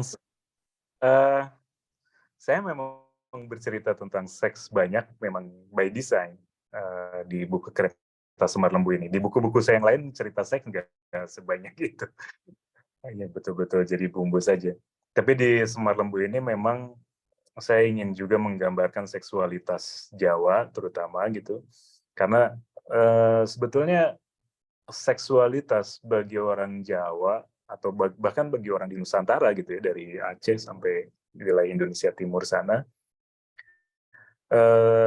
sebelum kedatangan agama-agama seperti Hindu, Buddha, Islam, Kristen, itu sangat terbuka seks itu, dan perempuan jadi pihak yang sangat dominan di dalam kehidupan seksual masyarakat Nusantara di masa itu, masa sebelum kedatangan agama-agama luar gitu ya ke Nusantara ini. Terus kemudian perempuan mulai mengalami degradasi dalam struktur masyarakat ketika agama-agama dari wilayah barat ini masuk, Hindu, Buddha, kemudian Islam, terus kemudian Kristen gitu. Yang memang dalam tradisi mereka sudah sejak lama perempuan ditempatkan dalam posisi sosial dan spiritual yang seperti itu, berada di bawah laki-laki.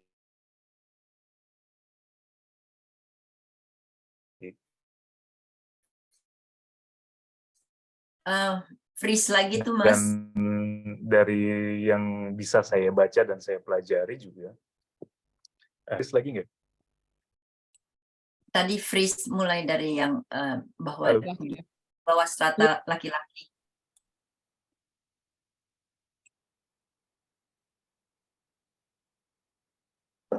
Oke. Ini kayaknya jaringannya agak ini, sebentar ya. Saya coba ganti jaringan dulu. Sebentar. Oke. Sekarang udah lancar? Udah Mas, udah. Oke. Jadi ya dari yang saya baca tuh ya seperti itu, bahwa atau saya matikan dulu videonya kali ya. Iya, betul. Halo. Ya sekarang lebih baik. Iya lebih jelas Mas, lebih jelas suaranya. Oke, saya matikan video aja ya. Jaringan saya ini, saya lagi di Manila, jadi pakai WiFi hotel agak kerepotan kayaknya WiFi-nya. Jadi struktur perempuan, posisi perempuan di dalam struktur masyarakat di Nusantara sebelum kedatangan agama-agama itu lebih tinggi dibandingkan setelah kedatangan agama-agama dari barat, dari India, dari Arab gitu, dari Timur Tengah gitu. Dan pelacuran itu muncul juga seiring dengan kehadiran agama-agama ini sebetulnya gitu, karena sebelum kedatangan agama-agama ini, di dalam catatan-catatan sejarah yang ada di dalam prasasti atau di dalam catatan-catatan tradisi, itu tidak ada kisah tentang pelacuran. Jadi bisa diasumsikan karena seksualitas yang terbuka di masa itu, tidak dibutuhkan yang namanya tempat pelacuran gitu, karena orang bisa bersetubuh bahkan di luar pernikahan. Dan kalau hamil, itu perempuan yang akan mengambil keputusan apakah bayinya akan diteruskan hidupnya atau akan digugurkan gitu. Jadi peran perempuan itu jadi sangat dominan di masa-masa sebelum datang agama-agama dari luar gitu. Nah, ketika datangnya agama-agama ini, perempuan ditempatkan dalam struktur sosial yang lebih rendah, kemudian sangat diatur oleh dominasi laki-laki gitu, sehingga memunculkanlah secara tidak langsung kemudian muncul tempat-tempat pelacuran gitu. Dan biasanya yang dijadikan pelacur itu kan budak-budak ya, perempuan-perempuan budak gitu, yang entah itu dijual oleh orang tuanya maupun hasil tangkapan perang gitu. Begitu sih. Jadi sebenarnya memang seksualitas itu saya ceritakan secara terbuka karena memang secara natural dan secara kultural itu tuh memang seperti itu di zaman dulu gitu. Itu yang pertama. Terus yang kedua, tentang umur yang setengah dari wujud fisiknya. Ya memang saya mendesain itu agar saya bisa menceritakan rentang kehidupan lembu dalam rentang usia dan dalam rentang hidup yang cukup panjang gitu. Karena kalau dia seperti manusia normal, terbayangkan di usia 100 tahun udah jomponya kayak apa gitu. Jadi saya berpikir gimana ya gitu caranya. Dan saya teringat pada sebuah film, judulnya The Curious Story of Benjamin Button. Itu film yang membalikan situasi fisik seorang manusia. Dia dilahirkan sebagai orang tua gitu, dan kemudian meninggal sebagai sesosok bayi. Nah, saya pikir saya bisa juga lah seliar itu gitu, mencoba menggambarkan sesosok manusia. Ya udah, saya pangkas aja usia wujud fisiknya setengah dari usianya gitu. Yaitu Curious Case of Benjamin Button. Rita Iya, sudah terjawab, Mas. ada pertanyaan lagi? Ya, menarik sekali. Terima kasih Mas Zaki, makasih Ti. Berikut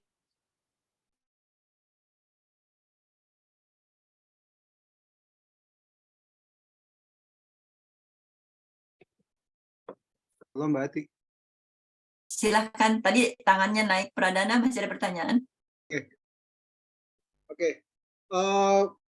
Mas Zaki, yang pertama itu kasus Munir Jansen, itu saya teringat pada kasus William James Fahey namanya, kalau nggak salah, itu mantan guru JIS orang asing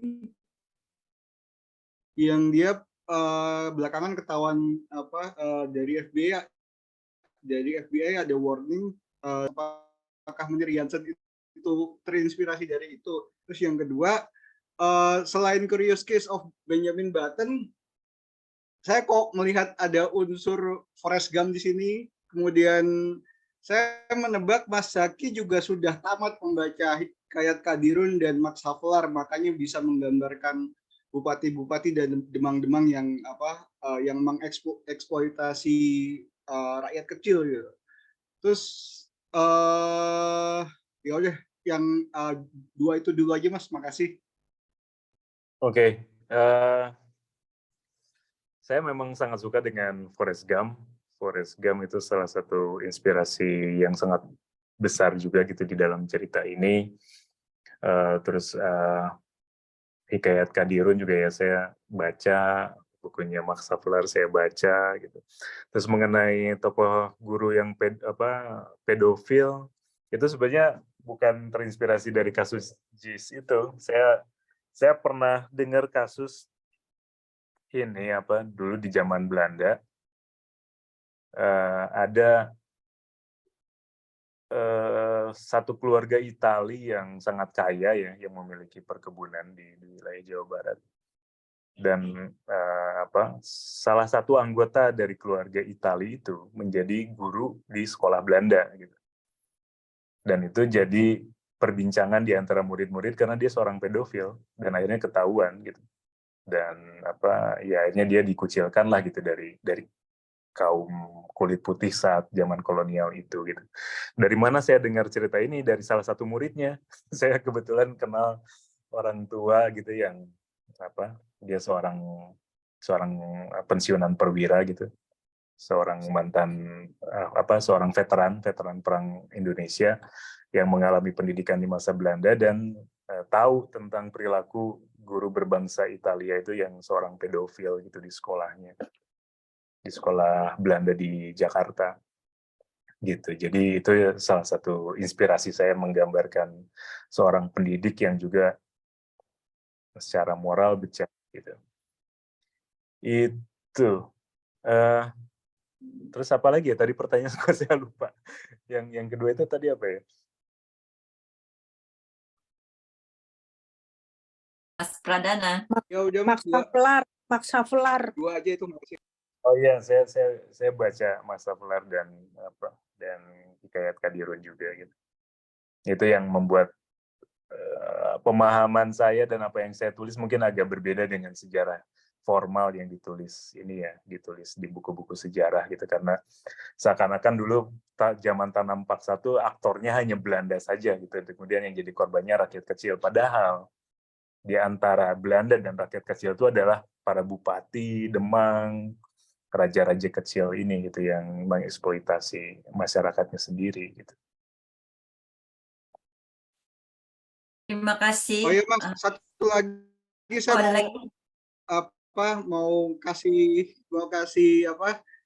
penghargaan karena Mas Zaki menuliskan masa bersiap dengan bagus sekali di bab awal 14 itu, Mas. Jadi kalau buku sejarah umum kan kita melukiskan awal kemerdekaan kan sebagai masa yang herois gitu. Tapi Mas Zaki kan menggambarkan di bab awal 14 itu masa yang kacau gitu. Itu memang masa bersiap yang kita belum buka sepenuhnya gitu, dan belum diakui sepenuhnya. Makasih, Mas. Sama-sama, terima kasih. Baik, berikutnya dari Elis, silakan Elis. Terima kasih Mbak Ati, Mas Zaki. Selamat ya untuk penghargaan Dewan Kesenian Jakarta dan buku novel sastra pilihan Tempo 2022. Banyak pertanyaan yang sudah terjawab karena sebagian besar diborong tuh oleh Adi. Tapi yang ingin saya tanyakan itu apakah ada gitu ya pengaruh dari kenyataan bahwa Mas Zaki sastrawan yang bergelut dengan depresi gitu. Ada satu tautan berita yang menuliskan mengenai itu. Maksud saya gini, answer me if kalau merasa nyaman ya, kalau tidak nggak apa-apa juga. Tadi ketika cerita di WhatsApp grup gitu, mungkin Mas Zaki memang punya kemampuan untuk mendengar gitu suara-suara di kepala gitu dan menyajikannya kepada kita dengan begitu bagusnya gitu. Itu satu. Yang kedua tentang Seno Gumilardidarma menuliskan bahwa ini alur paralel antara realisme sosialis perburuhan dan surrealisme mistik berbau tantrik. Dia menuliskannya seperti itu. Dan kita beruntung ya mendapatkan glimpse of history dari 150 tahun usianya si Lembu gitu, Semar Lembu ini, dari sejak dia masih kanak-kanak, lalu dewasa, lalu sebagai arwah gentayangan gitu, yang sekilas mengingatkan kita cara pengungkapannya melalui kayak Forrest Gump ya, dan tadi juga dikatakan ada membaca atau menonton Forrest Gump gitu, yang di mana paralelismenya itu ketika menyebutkan peristiwa-peristiwa besar dengan bagaimana si tokoh Forrest Gump ketemu sama si tokoh-tokoh besar itu gitu, dan Lembu juga kan sempat bertemu dengan banyak tokoh besar. Tapi tadi udah dijawab dan ternyata tidak hanya Forrest Gump gitu, justru yang The Curious Case of Benjamin Button ya. So that's brilian banget gitu cara mencari metode untuk menyampaikan cerita yang sangat imajinatif, tapi masih bisa juga kita kira masuk akal gitu. So, Profesiat. Terima kasih, Mas. Terima kasih, Mbak. Ya, tentang kondisi psikologis, ya memang gimana ya, sudah takdirnya kayak gini.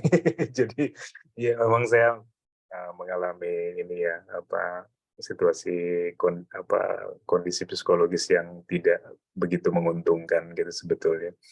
Tapi saya orang yang ogah rugi, jadi ya saya manfaatkan aja lah gitu, apa yang ditakdirkan untuk saya bawa ini menjadi karya-karya yang bermutu gitu.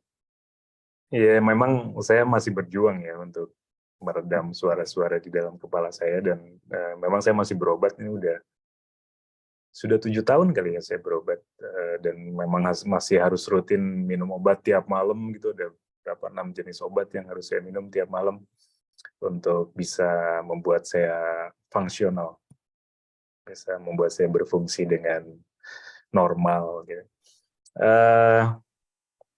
Ya tapi ya saya tidak mau mengutuki keadaan saya seperti ini. Jadi ya saya manfaatkan aja untuk ke wilayah imajinasi sehingga saya bisa menulis buku-buku yang seringkali tidak terperkirakan oleh orang gitu. Kayak misalnya buku yang sedang saya tulis sekarang itu buku kedua dari buku pertama yang buku Perjalanan Mustahil Samyam dari Lisboa itu terbit tahun 2021. Yang buku pertamanya sekarang saya sedang mengerjakan buku kedua. Itu juga orang-orang bertanya-tanya, kamu bisa nulis kayak gitu gimana sih gitu. Ya karena saya berhayal, saya bilang saya dengarkan aja apa yang ada di kepala saya. Ini bercerita tentang seorang lelaki yang lahir di Lisboa mencari jati diri ayahnya, jalan kaki dari Lisboa. Yang di buku pertama baru sampai Turki. Buku kedua yang saya kerjakan ini perjalanan dia dari Turki ke Arabia, ke Persia, sampai ke India. Nanti buku ketiga akan dari India ke Cina, Malaka, dan ke Tanah Sunda gitu. Itu sebuah desain cerita yang membuat saya stres sekali karena beban risetnya juga sangat berat dan berlatar belakang abad 16. Jadi saya harus membayangkan dunia abad 16 dengan jalur rempah, awal mula kolonialisme gitu dan segala macam itu saya coba ramu di dalam cerita itu. Ya saya masih berproses lah, masih belajar aja. Itu sih Mbak, jadi ya memang betul kondisi saya seperti itu, tapi saya ogah rugi, jadi saya manfaatkan aja untuk berimajinasi. Elis, pertanyaan sudah terjawab semua. Mas Zaki, ini sudah 1 jam, tapi masih ada 2 penanya lagi. Mas Zaki masih ada waktu tidak untuk meneruskan? Masih kok, saya udah tidak ada aktivitas sekarang sih. Oke, kita lanjut ya. Terima kasih loh Mas Zaki. Masih banyak nih yang semangat bertanya. Elsa, silakan berikutnya. Halo, terima kasih. Thank you, Eti. Terima kasih. Mas Zaki, selamat malam. Seperti Elis bilang juga, banyak pertanyaan saya yang sudah terjawab, yang sudah ditanyakan oleh teman-teman. Pertanyaan saya dari level ketiga nih,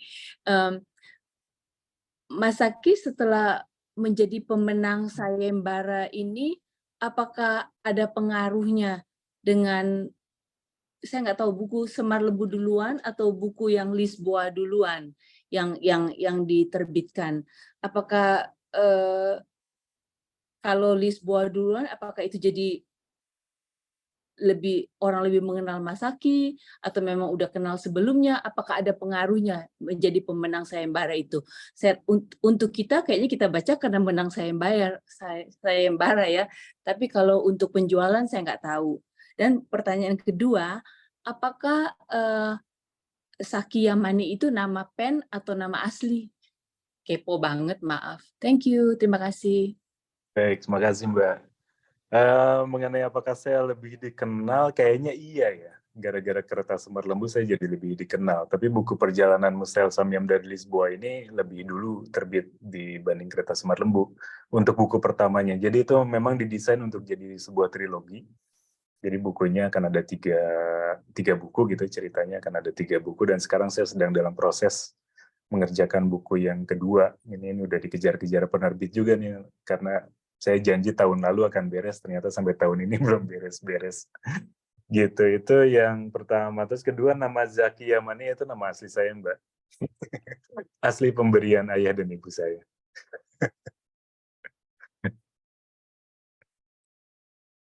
Zaki, itu Mbak, suaranya agak putus-putus di saya. Iya betul, putus-putus. Iya kan dari Katari. Kalau tidak terdengar, Mas Zaki, berikutnya Inggit, silakan bertanya Inggit. Bukan Mira duluan. Enggak, sebetulnya Inggit, tapi tidak keluar, dia tidak bisa riset. Oh, okay, jadi Inggit tadi sudah minta maaf ya, Mira, Inggit dulu, terus Mira. Silakan Inggit. Terima kasih Mbak Ati. Cepet aja kok, karena udah malam. saya pertanyaannya udah diborong sama teman-teman nih Mas Zaki, jadi saya nggak jadi nanya. Saya cuma mau bilang walaupun buku ini pedih banget, tapi bagian favorit saya tuh lucu. Lucu, saya merasa sangat terhibur, yaitu waktu si lembu dimandiin dan bolak-balik bicara tentang kegilaan. Itu lucu banget dan saya bangga bisa sepikiran sama penulisnya nih. Jadi inget Benjamin Button. Tapi saya mau berterima kasih untuk buku ini sih Mas Zaki, karena luar biasa ya sejarah Indonesia dari kacamata individu sebagai korban. Dan berasa banget gugatan terhadap masyarakat kita pelaku kekejaman kolektif, tapi juga dirangkai dengan dongeng yang menyentuh lengkap dengan bahasa yang indah. Ini salah satu tujuan kutu buku tuh mengapresiasi keindahan bahasa Indonesia. Jadi selamat untuk Mas Zaki dan terima kasih untuk bukunya. Saya sebenarnya kepengen beli Samyam suatu ketika karena tertarik sama judulnya, tapi nggak tahu waktu itu nggak jadi beli. Nah sekarang udah pasti saya akan baca. Terima kasih. Terima kasih Mbak. Baik, terima kasih. Berikutnya Mira, silakan Mir. Kalau nggak salah Mbak Halida ya Mbak Ati. Mbak Halida lewat chat katanya nggak bisa raise hand. Oh maaf, oke. Mungkin Mbak Halida dulu. Mbak Halida bisa tanya dulu. Sorry, aku kelewatan. Silakan Terima kasih. Halida. Terima kasih kesempatan ini. Selamat malam semuanya, Mas Zaki. Dalam novel ini yang bagus, saya agak terganggu sampai mimpi ya. Jadi artinya mengenai orang yang tertindas rel kereta api selama berpuluh tahun gitu, akhirnya bisa terlepas. Jadi selama itu hidupnya tertekan. Nah, bagaimana sih? Apakah itu berdasarkan riset atau cerita-cerita atau memang kepercayaan Jawa bahwa kalau dia itu mati terus kebetulan dikuburnya tidak sesuai atau yang tenggelam di dalam laut, apakah merasa seperti tertindih begitu atau bagaimana? Dan sepertinya doa akan lebih membantu ya gitu. Ingin kejelasan mengenai itu satu, kedua itu sedih banget ya. Apakah masyarakat kita sampai sekarang seperti itu ya, masyarakat di bawah ya. Artinya kita ini selama ini mungkin seperti saya hidup dalam bubble ya, kita nggak tahu dalam satu lingkungan yang begitu, jadi nggak tahu yang terjadi di masyarakat bahwa pelacuran seperti itu, dan waktu itu memang sepertinya tidak apa-apa ya. Tapi tadi sudah dijelaskan bahwa sebelum kedatangan agama-agama di Nusantara memang agak bebas begitu dan tidak dianggap saru atau apa. Tapi sekarang itu apa memang masih keadaannya seperti itu ya? Jadi artinya seks dan anak kecil lihat atau, tapi kalau yang kita baca kan kalau ketahuan terus mereka dipaksa kawin gitu. Nah, minta komentar dari Mas Zaki. Terima kasih. Baik, terima kasih Mbak Lida. Ya tentang arwah yang penasaran gitu ya. Saya sih hanya mendengar aja sih sebenarnya, mendengar banyak sekali cerita kan beredar ya, terutama di lingkungan di Pulau Jawa ya, entah itu di masyarakat Sunda, entah di masyarakat Jawa Tengah, di masyarakat Jawa Timur gitu. Ada kepercayaan seperti itu dan itu ya sudah diyakini begitu saja kan oleh orang-orang gitu. Dan saya coba menyerap, mengadaptasi dan mengadopsi kepercayaan itu ke dalam kisah ini gitu. Apakah kebenarannya seperti itu ya saya tidak tahu karena saya belum pernah mengalaminya. Saya belum pernah. jadi ya saya anggap itu sebagai keyakinan yang diyakini oleh sebagian besar orang, bukan sebagian besar, sebagian orang di Pulau Jawa lah kita. Mungkin juga di wilayah lain di Nusantara itu. Terus kemudian tentang pelacuran, saya pikir tidak banyak berubah ya dari masa ke masa. Pelacuran itu ya seperti itu gitu. Secara garis besar masih secara fundamental masih sama gitu. Mungkin yang berubah hanya dilihat konteksnya saja gitu. Dan saya pikir ya sekarang lebih ngeri lagi ya, karena pelacuran itu kan sudah wujudnya sudah semakin macam-macam ya.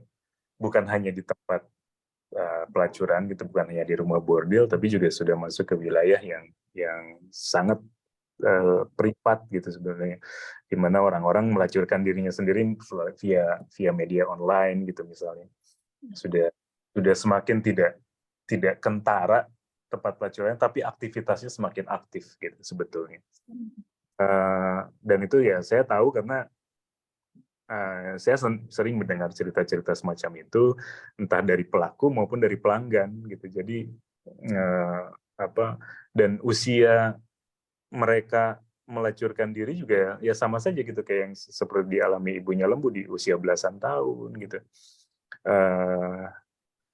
Dan demi kepentingan yang sangat materialistik gitu kan. Bahkan untuk kayak misalnya pengen dapat HP yang bagus gitu, dia ya melacurkan diri saja gitu. Padahal dia tidak melihat dirinya sebagai profesi pelacur ya gitu. Tapi kan kayak bisa jadi semacam pekerjaan sampingan dari aktivitas dia sehari-hari. Mungkin aktivitas dia sehari-hari entah itu pegawai, entah itu pelajar, entah itu mahasiswa gitu. Tapi kalau dia menginginkan sesuatu yang sangat banal gitu ya, semacam HP lah atau apalah gitu, jam tangan atau apa, ya dia bisa dengan begitu saja udah jual diri aja gitu. Menurut saya tuh udah levelnya tuh udah sangat, saya sudah benar-benar tidak bisa memahami latar belakang dari aktivitas itu gitu. Kalau dulu kan ya seperti itu ya, orang dipaksa masuk ke pelacuran gitu oleh sebuah struktur sosial yang memang menekan mereka masuk ke dalam pelacuran. Tapi kalau sekarang sudah tidak seperti itu lagi, dan saya melihatnya itu sebagai sesuatu yang lebih buruk ya kondisinya gitu, karena orang sudah tidak ada yang memaksa itu adalah keinginan dia untuk mendapatkan sesuatu gitu. Ya kontrol dia terhadap tubuhnya di satu sisi seakan-akan itu merdeka gitu, tapi di sisi lain sebenarnya saya melihat itu sesuatu yang agak berbahaya, terutama kalau dilihat dari aspek kesehatan mental maupun kesehatan fisik ya. Begitu sih Mbak pendapat saya tentang pelacuran dari masa lalu sampai masa kini. Terima kasih. Terima kasih Mas Zaki. Berikutnya Mira, silakan Mira. Terima kasih Mbak Ati, selamat malam semuanya dan Mas Zaki. Saya Mira, saya sangat menikmati baca bukunya. Tidak bisa berhenti ya, kepengen terus dibaca. Ada 3 hal. 1 tentang alam gaib. Pertanyaannya di situ adalah apakah Mas Zaki percaya akan itu dan apakah pernah mengalami bisa melihat dimensi lain. Nomor 2 adalah takdir yang banyak juga dibicarakan kan, semuanya adalah takdir yang harus dijalankan. Apakah Mas Zaki juga percaya akan takdir Mas Zaki sendiri, dan apakah takdir itu berdasarkan pengalaman hidup sendiri. Nomor 3 adalah tadi kita di dalam grup chat itu kan suka banyak yang komentar juga, kalau nggak salah Mas Pradana yang mencari apakah ini buku ada yang kritik nggak saking bagusnya nih, karena bukunya saking bagusnya pengen tahu ada yang mengkritik nggak. Nah saya pengen tahu apakah ada yang mengkritik buku Mas Zaki dan apa komentarnya. Demikian, terima kasih. Baik, terima kasih Mbak. Tentang alam gaib, pernah nggak ya? Saya sebenarnya nggak mau percaya ya gitu. Karena saya seorang yang ingin melihat dan menempatkan diri saya sebagai seorang intelektual. Tapi ya memang saya pernah sih ngalamin hal-hal yang bersentuhan dengan alam gaib itu.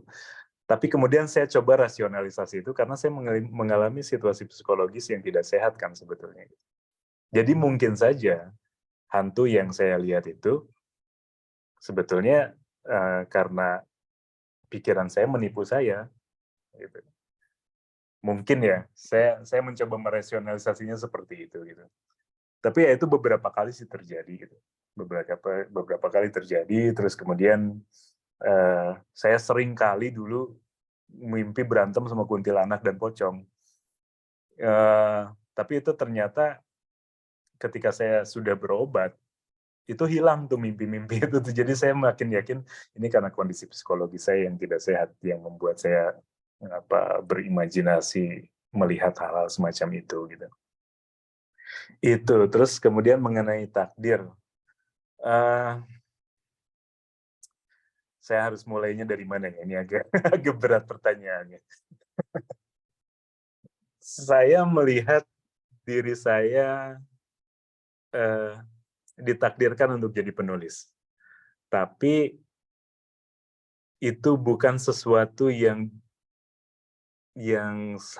bisa saya dapatkan dengan menunggu.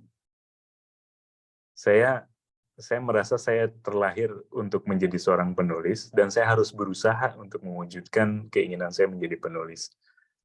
Dan saya memang bekerja sangat keras untuk bisa sampai di tahap ini gitu. Saya mulai belajar menulis itu tahun 2002. Berarti sudah 21 tahun proses saya menulis. Dan saya masih merasa bahwa saya belum jagoan menulis gitu sampai hari ini. Ya, karena buat saya setiap karya itu membuat saya harus belajar dari nol lagi. Karena setiap karya itu membutuhkan pendekatan baru, sudut pandang baru, teknik menulis yang baru, gitu, tema yang baru. Saya betul-betul harus belajar di setiap karya yang saya buat. Gitu. Dan saya pikir takdir itu memberikan kontribusi pada mungkin bisa dibilang semangat atau keinginan kuat saya saja gitu untuk mau belajar dan menjalani mimpi yang saya cita-citakan sejak dulu gitu. Jadi ya saya merasa takdir saya mau menjadi penulis, tapi itu bukan artinya saya bisa leha-leha diam dan menunggu wangsit gitu. Saya harus bekerja keras untuk mewujudkan takdir yang sudah tercatat itu gitu. Dan mungkin juga takdir mencatatkan bahwa saya harus bekerja keras memang. Karena ada juga tuh penulis-penulis yang tidak bekerja terlalu keras tapi bisa cepat tenar, cepat dapat duit. Enggak, kalau saya harus bekerja keras. Jadi saya tuh orang yang saya pikir memang harus bekerja untuk mendapatkan sesuatu gitu, tidak bisa duduk leha-leha dan mendapatkan kemudahan gitu. Itu terus ketiga mengenai kritik, ada Mbak kritik yang sangat pedas sekali. Kereta Semar Lembu ini cerita apa sih gitu? Jelek sekali, misoginis, seksis gitu. Terus sampai disebut ini juri Dewan Kesenian Jakarta udah mabok naskah kali memilih naskah ini sebagai naskah terbaik. Terus itu Tempo ikut-ikutan mabok naskah juga kayaknya kan sampai memilih naskah ini sebagai prosa terbaik tahun 2022. Ya saya mendengar kritik-kritik semacam itu ya gimana ya, saya lebih baik tidak saya tanggapi lagi karena saya harus menanggapi dari sisi mana gitu ya, mungkin seleranya saja berbeda atau dia salah paham dalam membaca cerita saya gitu, jadi ya sudahlah gitu. Jadi jangan khawatir, ada kok kritik-kritik pedas seperti itu terhadap karya saya. Terima kasih Mas Zaki. Berikutnya Indrit, silakan Indrit. Pak Mas Zaki, terima kasih lagi. Saya salut juga kagum ya dengan wawasannya Mas Zaki dan menulis buku ini. Kalau nggak salah tadi dengar itu kan dalam jangka yang cukup tidak terlalu panjang lah ya, tetapi ada historisnya dengan imajinasi yang fantastis dan lain-lain. Satu, saya tapi tergelitik ya sewaktu dengan saya selalu berpikir dalam hal ini, Ibu dan Mbak Min itu melacurkan diri karena terpaksa gitu kan, karena mereka itu tidak mempunyai keahlian macam-macam dan waktu itu juga diperes harus diperkosa dan lain-lain. Tetapi setelah dia mempunyai sewaktu Semar Lembu ini mempunyai, mereka mengetahui bahwa Semar Lembu ini mempunyai kekuatan bisa ke Mbah Semar ini, ternyata mereka menjadi quote unquote dukun, tetapi juga required juga salah satu ininya adalah bersetubuh dengan mereka. Nah, kenapa mereka ini saya pengen tahu aja ya, kenapa mereka sebenarnya harus bersetubuh? Sebenarnya kan kalau sudah mempunyai keahlian tersebut, mungkin mereka bisa lepas dari dunia pelacuran tersebut gitu loh ya. Maaf ya kalau pengen tahu aja gitu, kepok gitu loh. Apakah memang ternyata mereka enjoy the sexuality dari perlakuan itu, atau memang mereka kurang lebih harus melacurkan diri dalam proses tersebut? Mungkin jawabannya bisa dua-duanya, Mbak. Bisa, mereka memang tidak tahu lagi cara hidup yang lain. Ini saya belajar dari studi tentang pengemis gitu misalnya.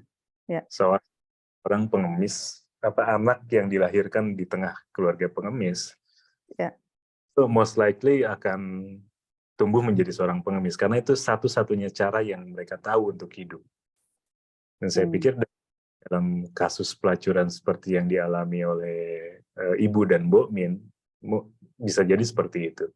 Dan mungkin juga ada, itu udah jadi fetis mereka aja gitu, udah jadi. Ya. Itu siapa tahu gitu. Saya sendiri sebagai penulisnya sebenarnya nggak tahu juga. mereka punya kehidupan mereka sendiri gitu. Iya. Karena pertama-tama saya bersorak gitu. Saya pikir, alhamdulillah mereka tidak usah perlu melacurkan diri lagi karena sudah mempunyai jalan gitu. Loh, kok ternyata dia harus bersetuju juga dengan para kliennya. Malah harus bersetuju bareng-bareng kadang-kadang katanya. Gitu. Nggak apa-apa, silakan teruskan lagi. Maaf, ini tinggal 10 menit lagi. Nila kalau bisa bertanya agak cepat, dan juga karena masih ada Herda satu lagi. Silakan Nila. Ya, terima kasih Ati. Tapi ini sebenarnya udah ditanya sama Indrit. Jadi saya cuma kagum gitu. Mas Zaki kok bisa membuat ceritanya seperti itu gitu kan? Saya juga bayangannya kayak Indrit ya. Tapi mungkin ya itu benar Mas Zaki, saya kebetulan karena saya praktisi kesehatan, ada namanya kayak ya bukan Stockholm syndrome, tapi jadi ada satu prestis dia, emang itu jadi profesi dia, dan dia bukan bangga tuh dalam arti kan dia profesional jadinya. Oke, itu yang pertama, karena tadi udah ditanya sama Indit dan ya mungkin seperti itu ya. Terus kedua, sebetulnya saya hanya melengkapi yang tadi Mbak Halida tanya ya. Itu benar yang Mas Zaki bilang, karena karena saya kulit dan kelamin ya, bidang saya, betul-betul malah justru yang di bukunya Mas Zaki ini, walaupun serem gitu ya, kadang bacanya tuh jengah kadang-kadang ya, kalau kita yang perempuan kadang-kadang, tapi malah jauh lebih baik daripada mungkin keadaan sekarang. Jadi saya juga membenarkan yang Mas Zaki mungkin juga ada riset-riset dari temennya, kan kalau di jurnalistik mungkin banyak ya teman-teman, tapi itu benar sekali, karena pada pengalaman saya kebetulan pernah bantu Pokja AIDS, itu lebih serem lagi, Mbak Halida. Itu kalau diceritain tuh lebih serem gitu. Jadi masalah AIDS dan LGBT, tapi tadi mereka itu melacurkan diri dari umur 12, 13, dan maklar atau bandarnya tuh pacarnya sendiri. Untuk om-om, terutama yang perawan, dengan nilai yang cukup gede ya, 20 juta kalau masih perawan, sampai 30 juta. Hanya karena mereka pingin ke Zara untuk belanja atau beli handphone. Dan itu pasien-pasien saya. Jadi mereka itu pergi sama teman-temannya dengan baju seragam, bawahnya biru, berarti SMP kan? Dan isinya itu udah kebun binatang. Pada saat itu aja saya sebagai dokter tuh harus shock terus gitu loh, kalau saya masih kerja di rumah sakit ya. Dan itu benar sekali yang Mas Zaki bilang, itu lebih serem.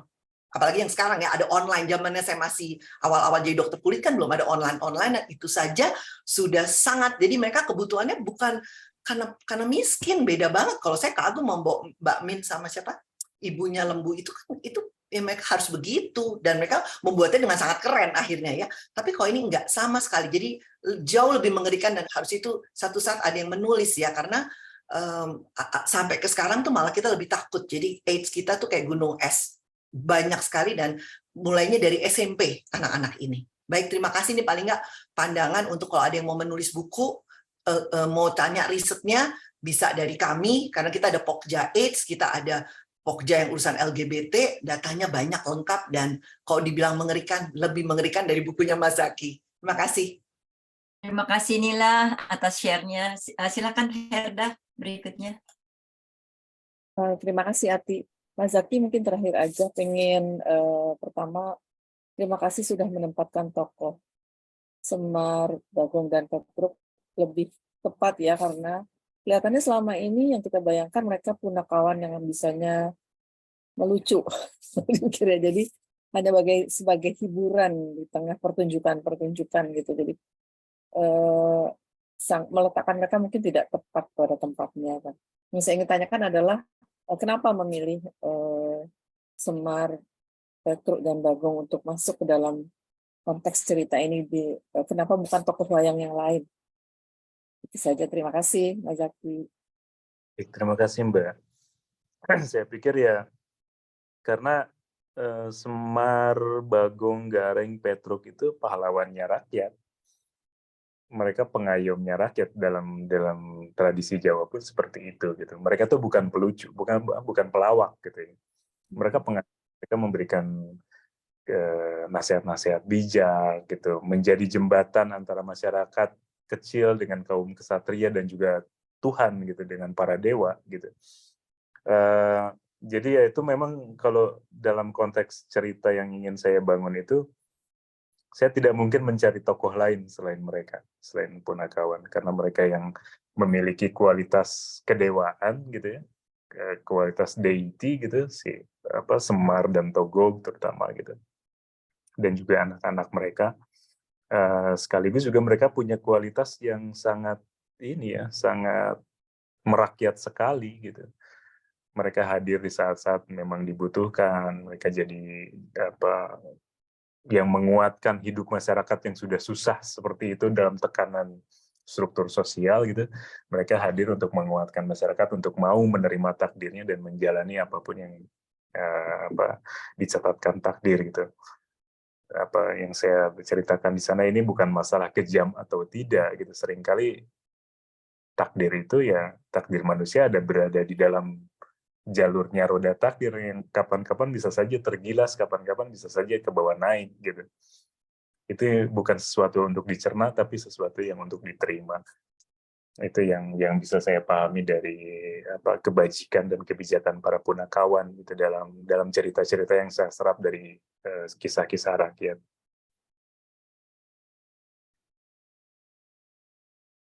Terima kasih Mas Zaki. Masih ada pertanyaan lagi yang lain? Kalau tidak ada, mungkin kita bisa tutup sesi ini. Tapi biasanya Mas Zaki tolong dinyalakan kameranya, karena biasanya kita mau foto bersama nih. Oke, silakan. Dengan buku Herda tidak terlihat. Wait. Siapa yang bisa? Saya bisa foto. Oke, Shanda tidak terlihat.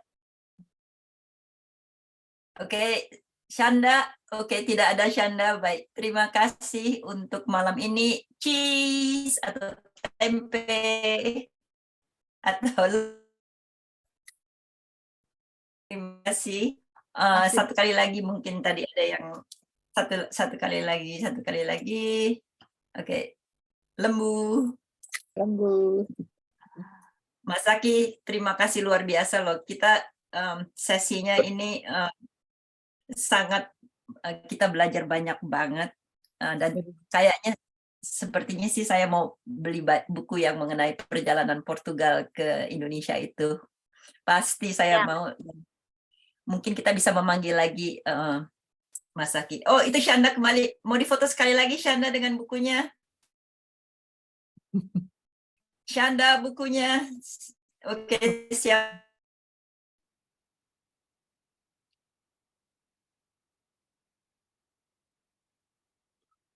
Siap, oke, makasih banyak. Terima kasih Kita banyak. pasti akan beli bukunya dan mungkin nanti akan mengundang lagi ya Mas Zaki. Baik Mbak, silakan. Terima kasih loh udah menyediakan forum ini. Wah, makasih atas Terima kasih kehadiran. Mas Zaki. Terima kasih Mas Zaki, ditunggu filmnya. Terima kasih Mas Zaki. Terima Terima kasih. kasih. Terima kasih Ati, Lili.